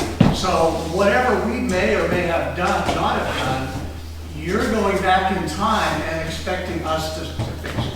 And we are trying, and one of the problems we have is lack of records. Well, Jeff's friend, the past president of this water board, was with Jeff at the PUC on Thursday. So Jeff couldn't, hey Joe, can you give us all the records for the last 5 years when you ran everything? Joe, where did all those records go, Joe? To his storage facility. You know, I can't speak. In his fireplace? This is the most they talk to us in the building, they ignore us. But Bullshit. I just have, I think from what I'm hearing from a lot of people is, what I'd like to know is, Do you have the authority, the ability, and the power to get all the past bank accounts, records, copies of checks, QuickBooks files, native files, especially anything that went through a public bank to see who wrote those checks, where those checks went? Is that within your power to get that? Yes. As a matter of fact, it's been sent to It them. depends on the retention of these things as well. If they exist, the answer is yes. Yeah, if they exist. Yes. If they If they exist. Exist. correct. Would it shock you to know that this organization, since I've lived here, has never been audited? No, Ever. that's, And every time we bring it up, 2017 was the first time, we don't have the money, we don't have the money. They found the money to defend themselves. Anyway, I'm sure y'all are gonna figure this out. And you've seen this circus, I don't know how many times before. Well, this is a no comfort to you, but you're not that unique. that's correct. Oh, Good, that means you have the expertise. Look, I don't have any magic wand. We're a little bit smarter than most people on how to get the problem, how to run a water supply corporation. If it's there, we can probably fight it. But, you know, at the end of the day, I had to go before the PUC and regulatory agencies in Texas and other places and say, we can't find that information. So we're going to do the best we can to answer your question. You know what the answer always is from the regulatory agencies? We trust you, thank you. That's all you can do. You can't make it up. You don't want to. You can do the best. We know where to go find stuff. We know how to talk to auditors. We certainly know how to talk to lawyers. We know how to manage both very well. We do that time and time again. And the ability to get previous information is very helpful because it informs the future steps. But the focus is setting up a process that is compliant, predictable, and transparent. That's the goal. You bet. Are there any other comments? Yeah, there is. And I'll be quiet after this. I just want you guys to know that there were two, and they were voted in, and they made all their promises to us, how great they were going to be, how transparent they were going to be, and they were going to be a breath of fresh air from the previous board. There were a bunch of crooks, and it cost us over $2 million in legal fees. There's one person that's sitting here, Julie, and another person, Patty, from who I'm sure you're familiar with, was on the board. And what they did to them, they ran them off in a matter of weeks off the board because they were doing things that weren't legal and done properly, and so they had to resign, just so you know.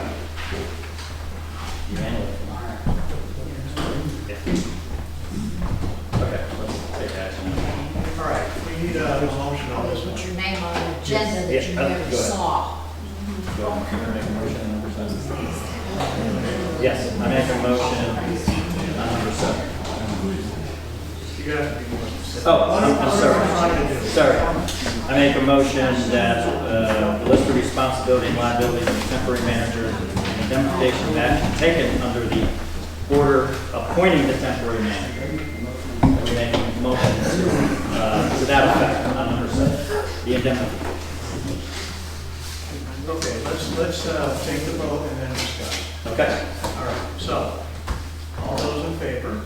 Aye. And aye, so let's have a discussion here. Okay. Indemnification, Mhm. what does that involve and what does that do? It will indemnify actions, no offense, guys, that answer takes, because we don't know. Against the corporation, against members, against the board. We don't know. It indemnifies the corporation Yeah. and the board. Yeah, and the board. Because we don't know. I mean, I think that's a fair statement, right, Lenita? Robert? Yeah. Carlos? Yeah. We just don't know. Do we want, I know you guys are, is it okay? Hypothetically, we've all talked about this, by the way. Hypothetically, they go on, take out a $500,000 loan that you're liable for. We already have it, 600. No, let's, Josie, keep it in realistic context. They do something that, they have a lot of power in your corporation, in your corporation, people.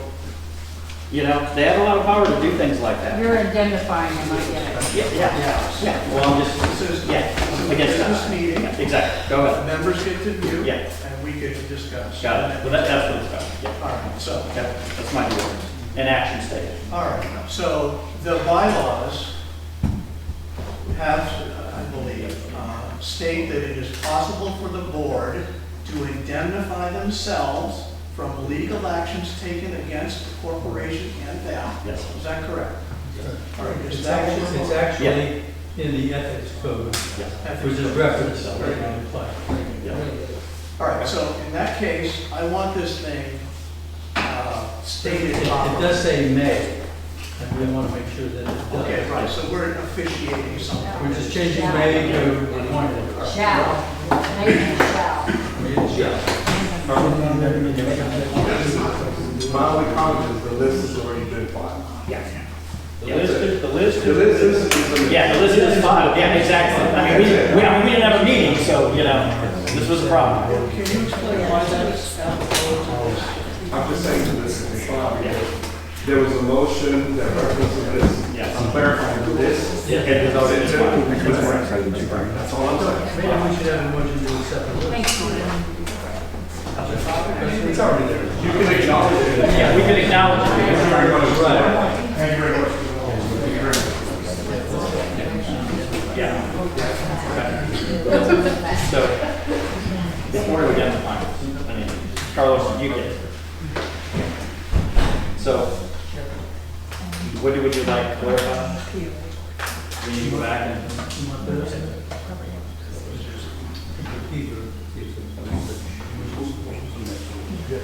Just the first one.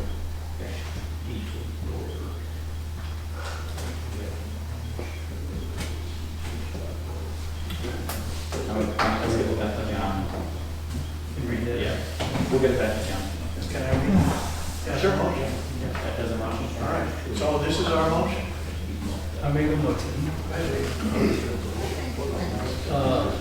I make a motion pursuant to 4.1 of the WSC Ethics Code to authorize indemnifications by providing any legal services and reimbursing any costs or damages that may be incurred by any board member for any and all claims asserted against them in relation to any matters, claims, or allegations arising directly or indirectly out of the course of their duties on the WSC board as officers. Okay, Do I have a second? I'll second that. Second. Okay, all in favor? Aye. Aye. Okay. Thank you. Motion passed. Okay, Next one. number 8. Number 8 is compliance items for PUC docket 56167 and 55454. And, Jen, I need to go through each one of these. So the first is the Class D. Are you just going to In your report. give a little bit of report Yeah. on each of these? Okay, good. I think these are items that's gonna be in their, Okay, so let's, yeah, it's basically gonna be, they're gonna be responsible for this. Because we owe the PUC an annual report on our Class D file. And none of these have been done. None of these have been done. so We wanna make them aware to the board. for the upcoming year. Exactly. These are items that these guys, Answer's working on, that we've already, because we owe, in the compliance docket, Brian, I can't remember which one it is, we owe them an annual report. They're gonna be taking that out. Keep it, I'm sorry? Yeah, but I'm talking about the Class D. I'm speaking specifically to this, to this. A records management, Procedure. order, procedure, and everything else. It's a policy, record protection policy. Yeah, record present. Have you looked at the one we have? No, I have not. Not yet. I think it was in the big packet of stuff that the 70 meg file that we put up on the share. That was there. But we never passed that. No. So We I well, we never updated it because we were trying to update it. I'm sorry, Ryan. I need to get a vote. Okay. Go ahead. All right, so, would anyone, I'm sorry, let's go through the list. Class D annual report, Bobby D. Thank you. Jeanette? Oh, we'll just do number 8. Just do number 8. Anybody have any comment on number 8? All right, so you see the sub items under number 8. I'm going to go through the list. If you'd like to talk to any of those, we'll do that, okay? Anything there, Bobby? Any questions? Okay, thank you, sir. Jeanette? No. Bill? Oh. Thank you. Bill? Danny? To be clear, none of them are done. It's upcoming year, it's something that's going to. No, to be clear, So far, you're right. item number 8, it was required months and months ago, none of this is done yet. That's right. Well, Okay, that's no, all I'm saying. hang on a second, the audit, there is a partial audit out there, Danny. So it's not done? Yeah, it's not complete. Okay. But we've started. And one of the things that Answer talked to us about beforehand was, they have not talked to the audit team yet. I don't need a done explanation, they're not finished. Yes. So, Danny? He just did. Bruce is gone. Mark Carpenter? Mark? Also gone? Mark McDonald, also gone? Yeah, Martin? Okay. And Joseph? No. Okay. Thank you. And a procedural schedule will be filed for these items on the 19th, and it will be public. 19th December? January. Yeah, no, December. December. Yeah, December. And what is that? It'll say Lenita? dates when these will be due. These will be due. Got These items will be due. it. Got it. And that will be available for your membership. Yeah. To take a look at it. Yes, December 19th, yeah. Well, no, they're listed. November Okay. 19th. All right, go for it. Well, one of the things that we have is on 8F. Oh, something. Yeah, there's some on the other side, which is our election procedures. They probably need to be updated with the. No, we have them. Are we going to use the same procedures we used at the It has last? to be updated for the annual instead of special. No, it wasn't, they're not written for special. They were written. Yes, they're amended for a special election.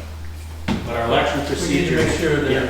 it only goes through. Yeah. Okay, so I guess my expectation is we go through each one of these. Okay, okay. Yeah. That's the end of the program. It's going to be, they're going to give a list by the 19th. So did I misunderstand that all of these items are now answered? Yes. Yes. And they're going to be on December 19th. December 19th.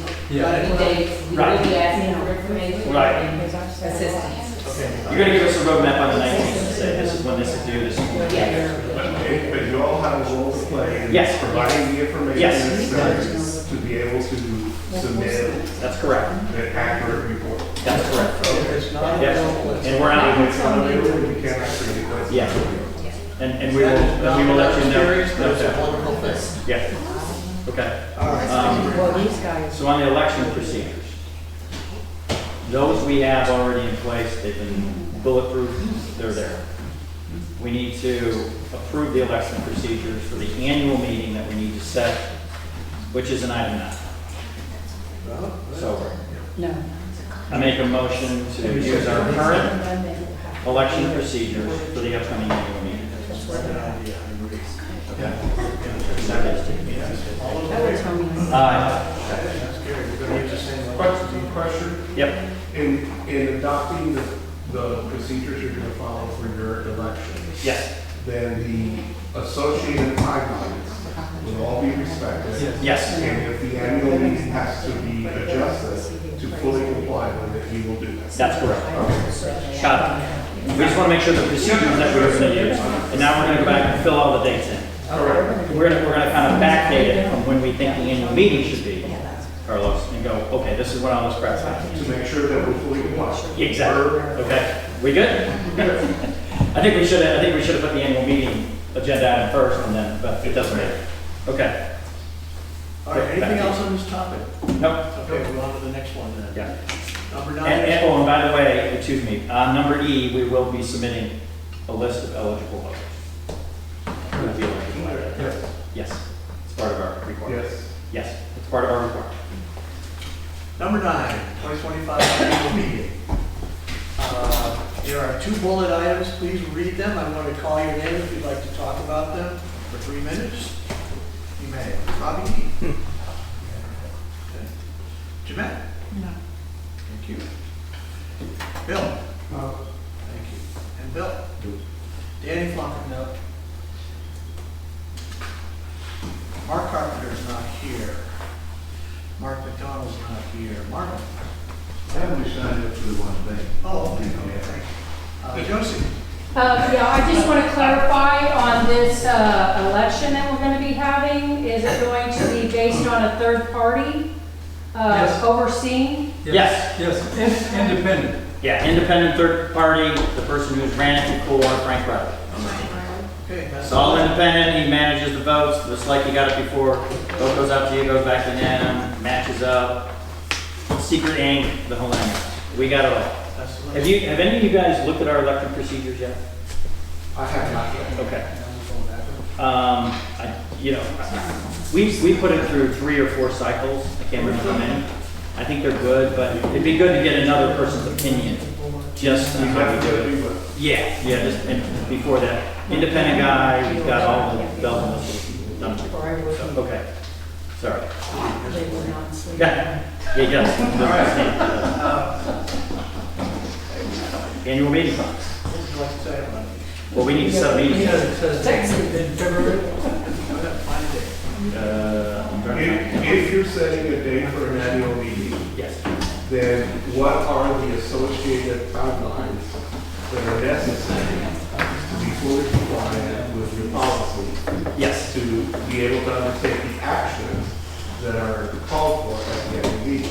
So I would suggest that you take time to say, we need to, for example, provide a notice 60 days. Maybe that's true. It is. Okay. Yeah. So exactly. If you may be setting a date and then realize that you cannot meet it. So I would work it the other way around. So you can at least know that for all the dates that are there with a little bit of a fudge factor, a date you pick in the future can be met. Okay. Make sense? Yes. That would put us, it might put us out of our So, window. should we table this? Well, hang on a second. No. Well, we have some variables based upon what Carlos' recommendation is here.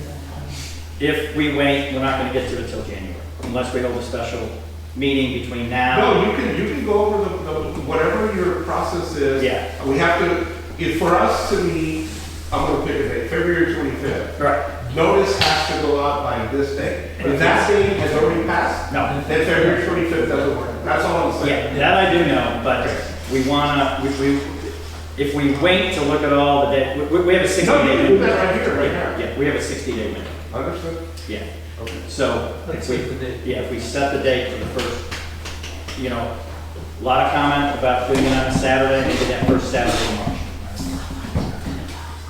Do we know Not only what we said? that would be a great Yeah. place to get input from the members as well. So I'm proposing the first Saturday in March. I don't have what's it? Not the first. The No, first Saturday. No. That's Saturday. Oh, is that March? No, it's February. February, you want March? Yeah. Okay. March is, March First 1st. as well. That's kind of funny. So March 1st. Okay, so we'll go with that for now. That Yeah, is how the does election. the membership feel about that? How does March 1st sound? Anybody have a? It's a Saturday. The first Saturday of the month. It should be here. Yep. Okay. We need to form a credentials committee to evaluate the applicants who want to run for the board. Is there only one board member on the Yes. credentials committee? Yes. What's that? There's only one. Only one board member on the credentials committee. So, any volunteers to be on the credentials committee to look at applicants who sign up to be on the board? Are you sending them out? My understanding was you are required to send out. This is for people who would like to be on the credentials committee. Josie, not who wants to be on the board. It's for the committee members to manage the applications coming in. Why don't we set it out to all? I'll do it. Oh, wait, I saw 2 hands. Julie and Josie? Okay. And we need a board member.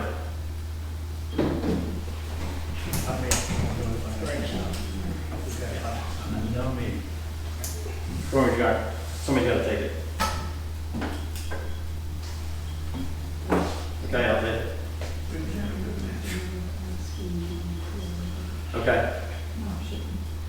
I think Julie, Julie, were you on it before?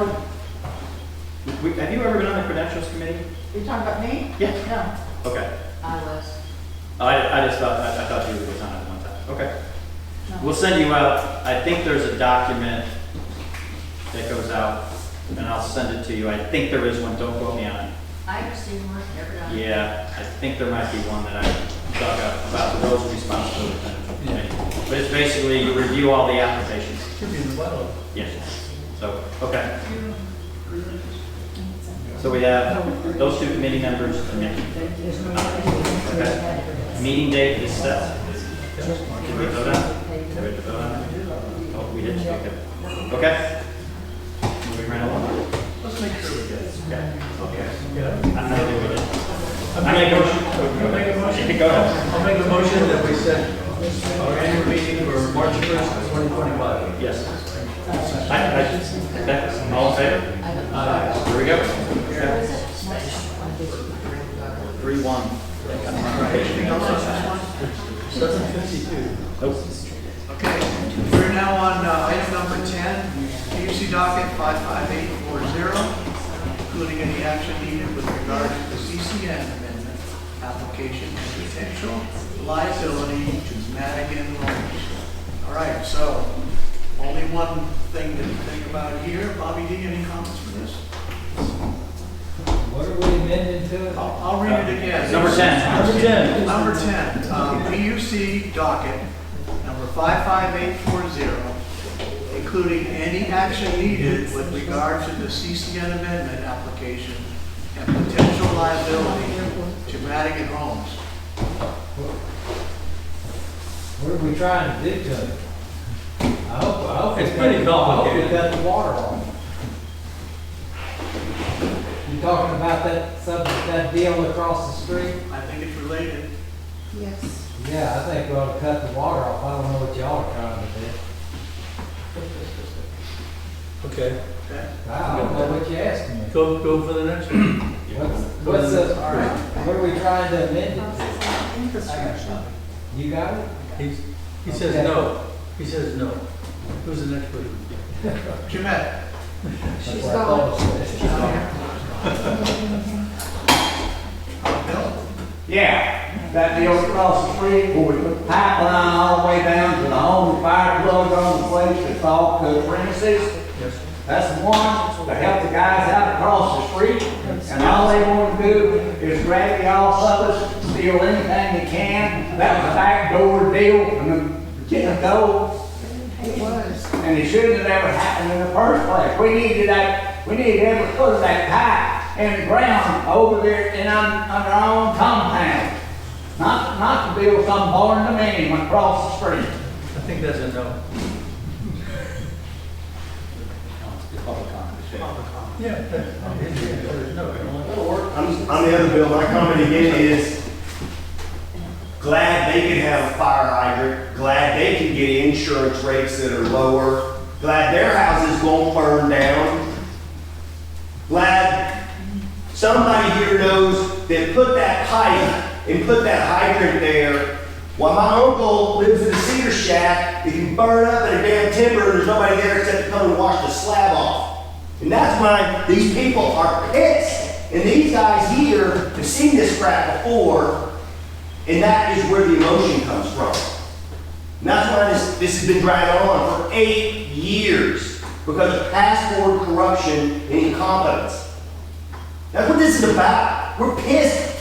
And again, I'm here for my uncle because I've seen him pay exorbitant rates when they jacked up the legal fee or the rates to pay for past board's misincompetence and their legal fees to defend themselves from criminal action, which again, one past board member was found guilty by a Burnett County jury, but a Burnett County judge refused to do anything about it, or was found that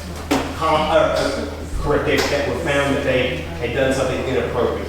That's what this is. This is what it's about, and that's why people are frustrated. And then there's all the other behind the scenes stuff that I'm glad, and I really appreciate the comments. It was the teacher, right? Lanita. Lanita, I'm sorry. Lanita, that you said you're going to be digging for boats. I think there's a lot of people here who'll be fine. Thank you, Bill. I just wonder who voted to allow that pipe to be done that way. Nobody. Nobody. No, they just, No, they voted on it in May of 2022. In June 2022. Who did, our board? Board did, yes, it's in the minutes, May, June of 2022. The next day, they were out there digging. That's right. The next day. Who paid for it? We never did. No, we didn't. They did. They paid for all the infrastructure. Everybody wants a little We bit. paid for a portion of it, we've done it us now, but it's my turn, thank you. Yes. Okay. So, ladies and gentlemen over here, this 55840, this is some guy, Jim Madigan, that was friends with the lady that got the land. It's a brother-in-law deal. But what's important about it is, like he said, they came into a meeting, voted on it that night, the next day they were digging. It was already, there's a formality to come in here and vote on it. The general manager sat down here and said, what's gonna happen if we put in that 6-inch line? He said it could either work or it could be catastrophic. The first time they used that fire hydrant, we had breaks all through the community. You should know that. That fire hydrant should never be used. Second, we are at 100% capacity, and I'm sure we were then, and we have 100-something lots left to be built. We don't have the capacity to even service our own community, let alone the guy across the street. And none of his stuff was filed properly. Everyone knows that now. Back when there was no money spent, I asked Jeff, these two were on the board, why don't you ask the PUC to withdraw it? We can't do that, they'll sue us. They spent $37,000 on this docket right here. We are aware of this docket, this FYI. Yeah, I know. They're totally aware of it. We're Yeah. totally- And be aware that we could be liable for damages from that. I just want everybody to know that. If he files a lawsuit, I want everybody, you want transparency, that's true transparency. That is from the law firm. That's from legal people. Yeah, I know. It's from Okay, everybody? I mean, you can ask these guys. Says. No, I'm not. It's, According to the contract, you didn't even put the fire hydrant in the right place. It was supposed to be in there. again, I didn't put the fire hydrant in. I know that. Yeah, you know, just to let everybody know that that is the risk. I know these three people here know what's going on. I don't want to hear anything. They're well aware of it. We are. Yep. So, Thank you. Thank you, Dave. Marvin? I only signed up for the one. No, that's right. I'm sorry. Josie? Well, I do want to make you aware of one point is that this last year, I have had 4 breaks around my property, not, in that facility, in that area. 5 including the pavilion pool. So we've had some major leaks coming, and those are leaks that not only we have to pay for, but we apparently can't, we're facilitating our contracts to go down the road to put more pressure on our system. So that's the reality. Thank you, Josie. All right, so what discussion do we have on this item? Is there an action we need to take? There's no action we need to take. it's in their hands. Correct? Please tell me you're taking that one. Good. There's a lot going on with that. What was it? There's things going on with that. Yeah, there's things going on. Exactly. That's a good one. Yeah, thank you. Okay, moving on to number 11, planning report to DCEQ required by federal tax 291.93. You got some insight into that one, Carlos? I don't know why that was put on. I think it's though, I need to look up that tax administrator code citation, but I think it has to do with the issue that came up also during the PC hearing, and it's the need to start planning when you reach a certain capacity. Yeah, for certain thresholds, yeah. Which I think you have to surpass. Yeah. Yes, and that's the one, that's my understanding. I think you're right about that. Yes, So I think thank you. that's, Yes. and that is a hard requirement. Yeah, and that is in your plate. Love it. It's in our plate, but it's gonna require assistance from you all to find out how we fix it. And input from you all. Yeah.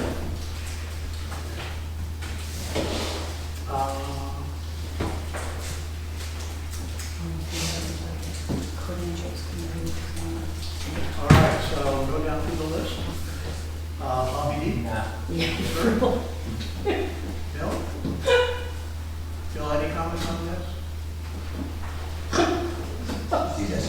No.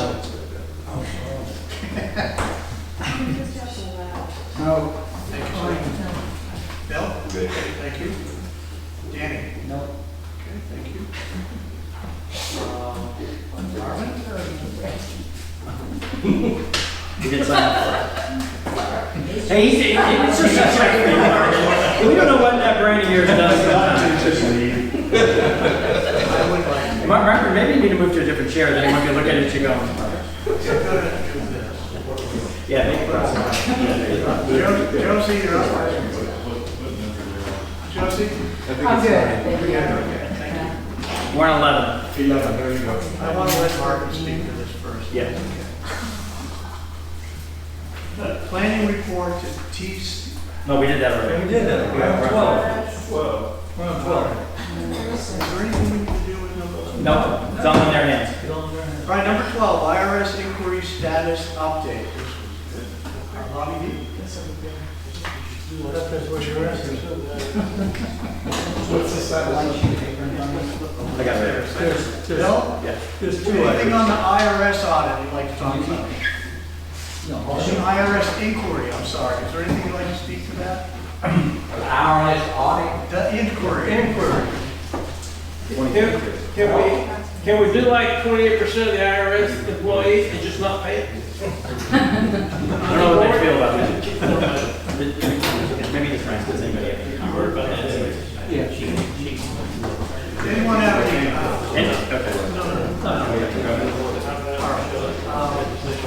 Bill? Good. Okay. Danny? Is it done? This is the IRS inquiry. Correct. Okay. What's the status? You want me to read it? We'll talk about that. Yeah. Is there anything you'd like to talk to about this? Certainly, I don't have anything to talk about because I don't know what the status of it is. There you go. Okay, so you'd like to know the status? Yeah. Well, Joseph? I would like to know if you all have hired an IRS attorney, not a water board attorney, but an IRS person who knows how to handle the IRS. I think the answer is no, right? I'm sure it is. Okay, that is the list. Okay. To answer Josie's question, no. As a matter of fact, I think it was brought up in our meetings, why did we get legal involved in the IRS audit? We just got this. Marvin, I know you're gonna laugh, but it's true, they just got it, they can verify. We just got it. This woman called me, and I will publish it on the website. She took over for the first person who came. Tasha Nesbitt is the new examiner. We just received this to the legal team, and it was probably going to Lori. People are on the legal team. One. One. The team of one. Okay. Well, Aaron. And the audit team is the team of one. There's It sounds better saying. Now, the audit There's team 5 of them. Carson's, Okay. Silvera. So this handles one of the 2 issues that they found from our 2022 audit. I spoke with this woman, she reached out to me late last week. I spoke with her, I took big notes. I sent them on to the answer team over here. They looked at it, we received the final thing in the mail. Government does not move very quickly. The 2 issues that they found that were brought up as a complaint in the 2022 was how we filed our taxes as a corporation. The 99. Yeah, the 99. Everything was fine with that. How we filed it as a nonprofit, they didn't have any problems, and they wrote that in this document.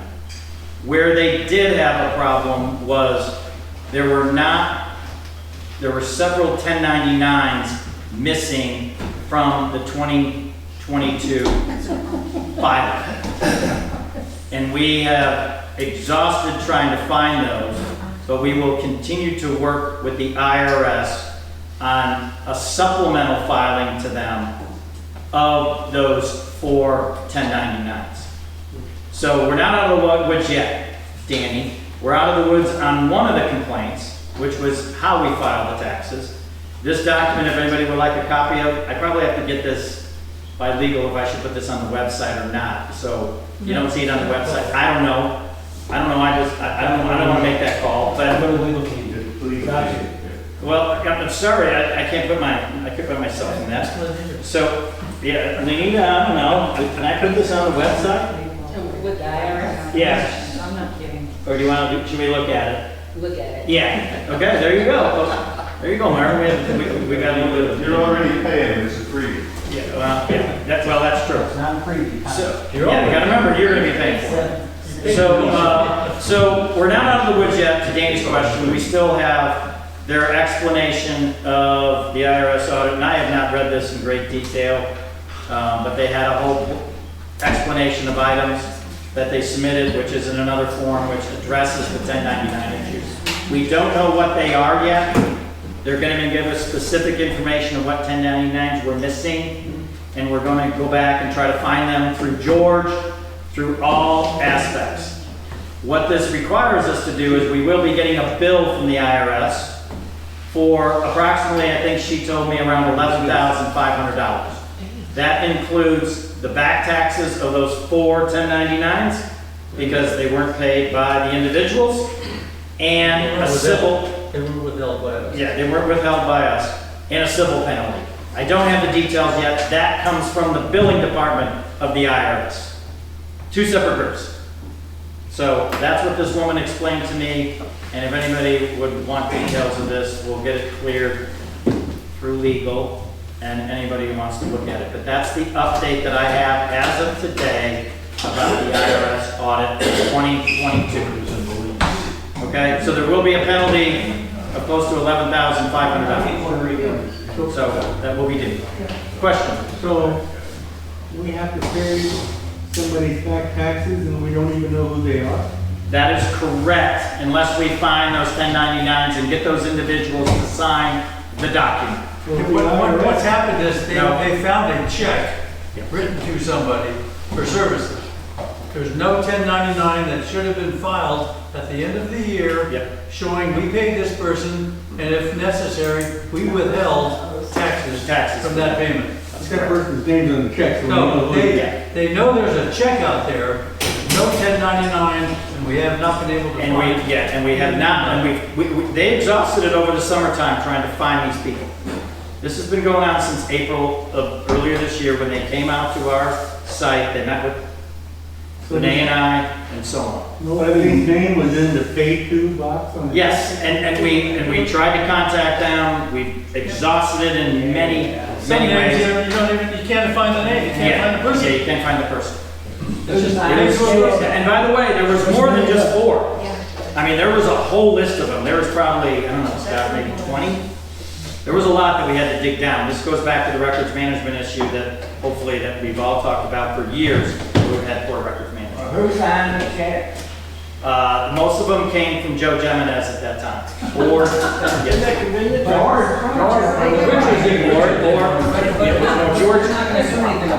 George couldn't sign checks. George couldn't sign. Well, we can find Joe Jimenez pretty easy. Yes. He can't. Yes. So, but we've got to wait for the IRS to send us the explanation in a better form than this. This was just an update document. And this came out of the blue. Matter of fact, I got it today. Okay, so there are a couple things said. I don't know, you guys have any comments on this? No, we haven't reviewed it. Yeah, you just got it as well.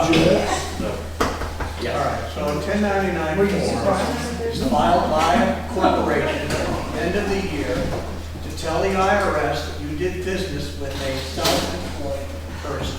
The government said it's okay to be self-employed, you just have to pay your taxes. And the way they verify that is that a corporation says, I paid this individual so much money.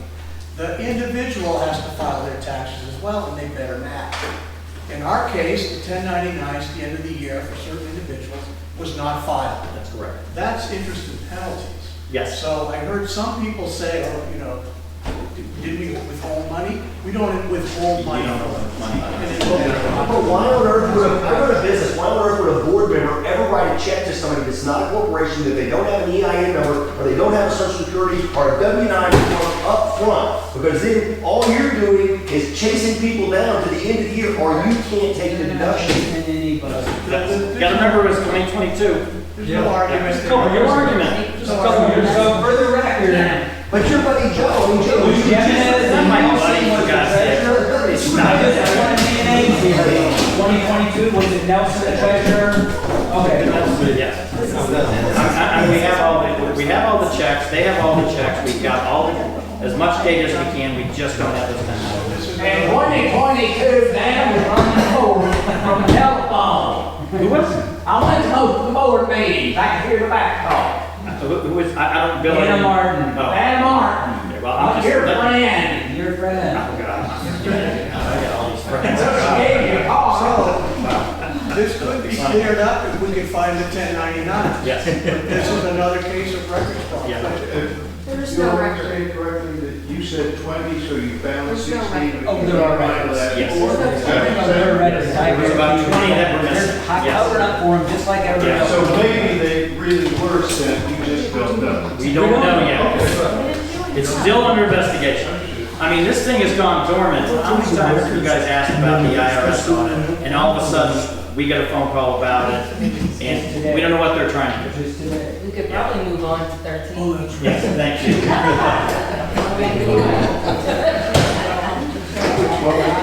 Well played, Lydia. Well played.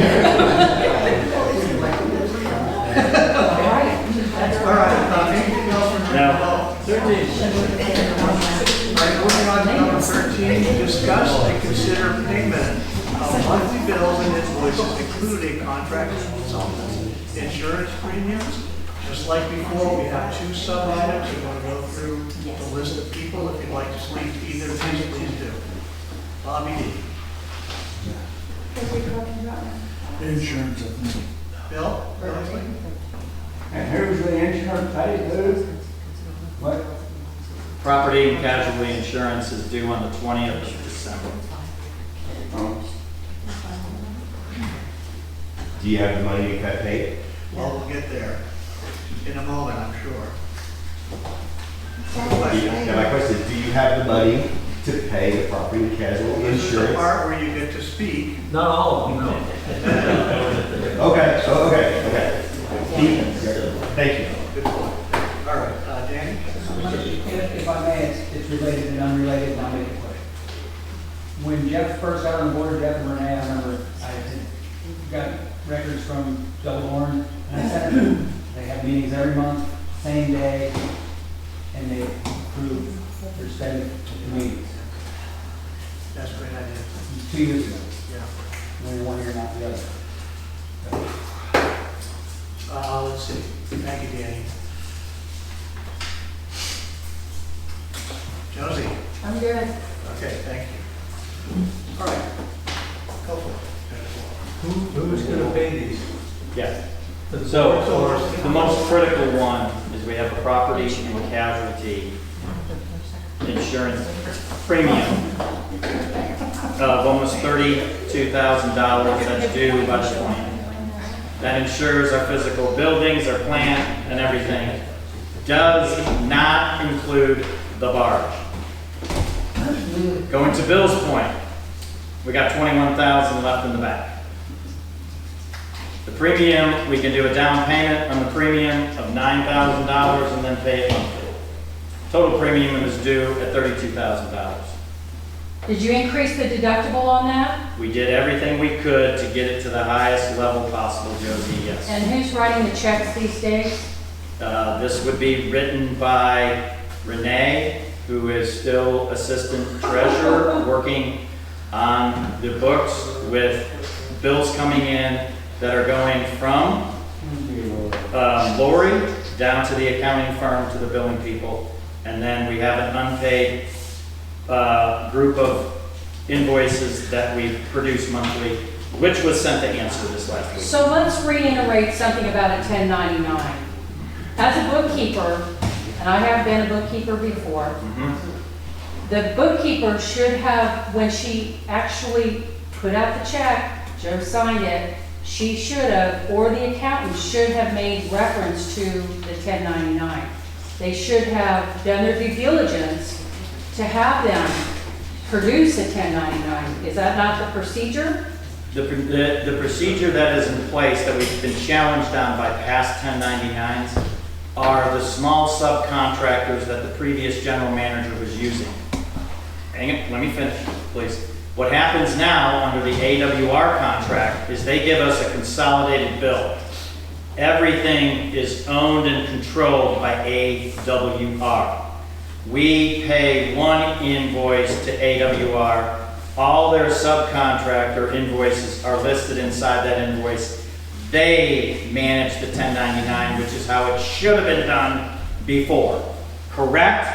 That's the benefit of having a good operator. AWR was that. They were handling everything. You look at AWR's bill, it's like 35 to 40 pages.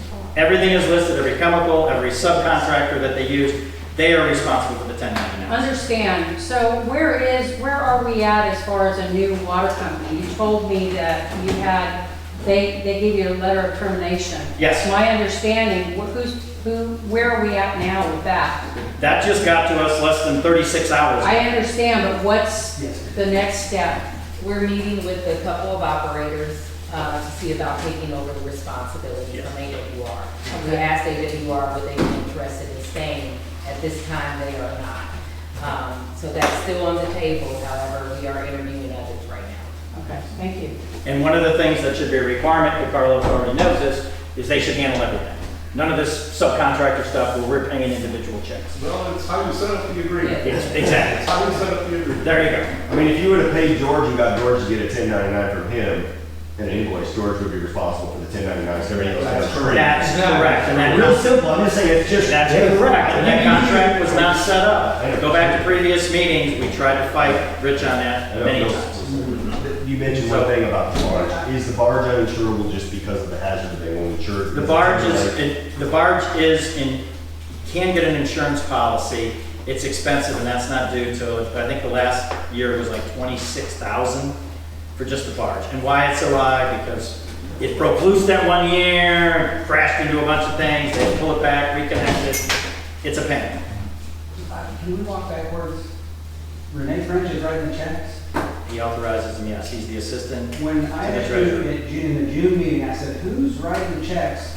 I don't know. At that time, it was still, well, I misspoke, sorry. Sorry, I misspoke. Who's got the checks? I don't know. Well, sorry, I misspoke, Dean. Sorry, it's always been Renee was the treasurer. So Renee's not on the board, he's not a director. Right, he's assisting us with bookkeeping. He's, what does he say it again? He's the assistant, what is he? Assistant treasurer. Yeah, he's assistant How is he an to assistant the treasurer? treasurer. That's why he's helping us out. And we're trying to fix the problem, okay, but he's helping us out. He's a good volunteer. Yeah. He's a good Yes. volunteer. Yes. He can authorize it. It goes through a process. Keep in mind, it goes through a process of authority. Scott's wife just said that he's her assistant.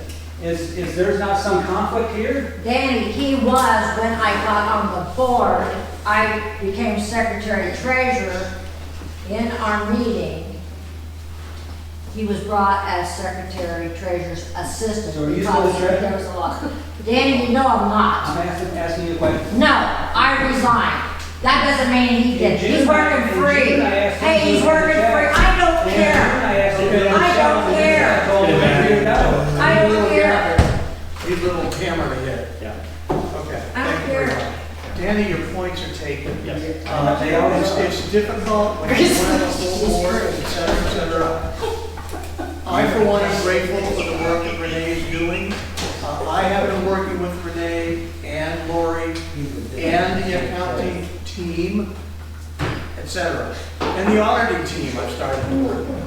Just to find out what's going on and try to. Look on the website for the financials. They're there. We don't have any problem. No, that's not a policy, Martin. That's not a policy. So no? No. And Renee knows financial. We authorize it, yes. We need more resources. the directors, you guys.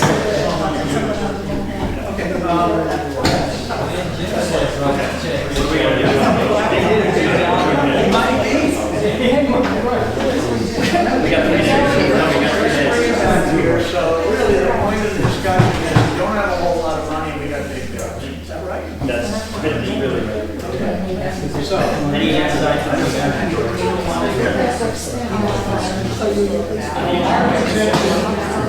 ladies and gentlemen, That's what I. Hey. ladies and gentlemen, thank you. Sorry to interrupt you, but trying to do this. 30,000. Our point before, when arguing before the PUC, repetitively now, is that we've run out of money. At the time I spoke, we were running out of money. I showed you an income over expense average month over month at the time, $10,000. It is now 12 plus, almost 13,000. And at the time that I spoke and testified, we had $50,000. That was 4 months ago. So, can you help us? What can we do? Because we have insurance payments, very critical, right? They're coming online very quickly. What's how much time do we have? 20th. Yes. 3 days. I guess, yeah, we can pay 90,000, and then we pay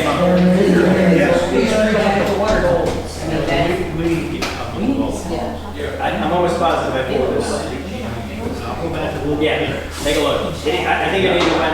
We need a Tammy. Yeah, we gotta maintain something. And the reason I put them off is you guys are coming out. I'm almost positive. I know you guys are getting indexed on everything.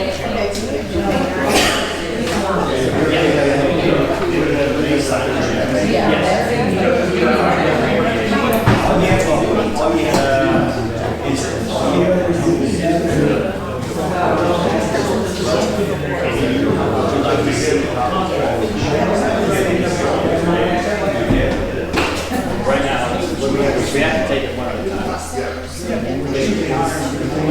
Renee? Yes.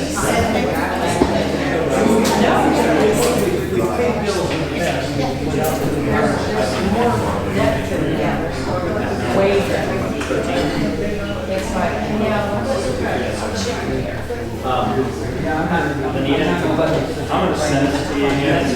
Anybody else? These three right now. Somebody's So this is from the insurance company. She has a dog. It's like a company, so that we got this policy. It's like 4th Street, 4th. You need a vote.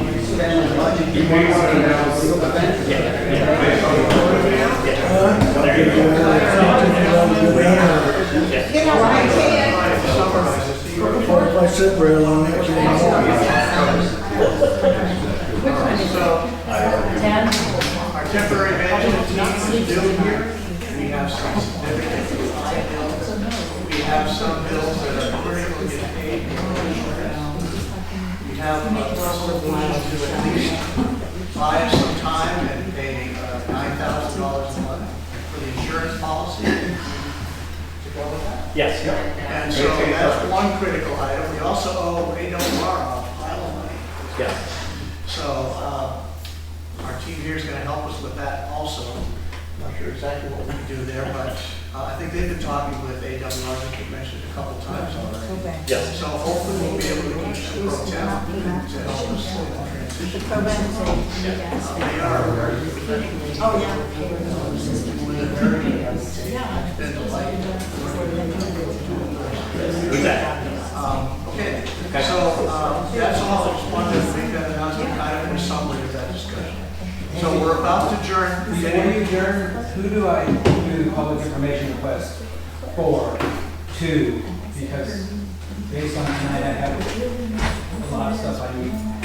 Just thousands of dollars, we're not sure. They're not supposed to cost like that. So right now, Can I suggest something? Absolutely.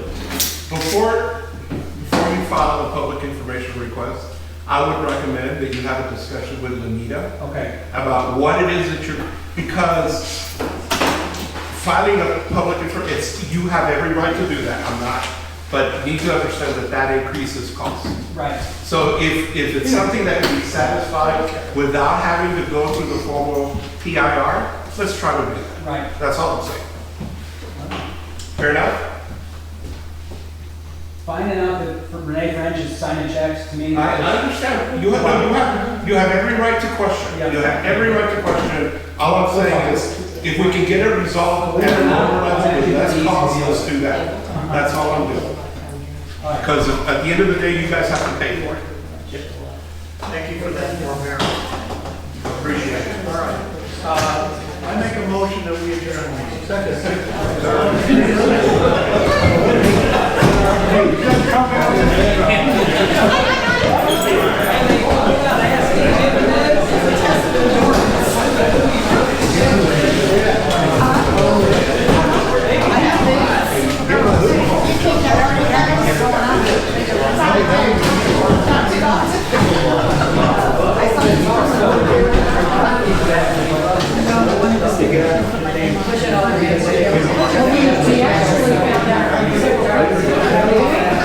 Holy cow. Well, there you go. I like your One more time. There you go. Thanks for coming. Okay.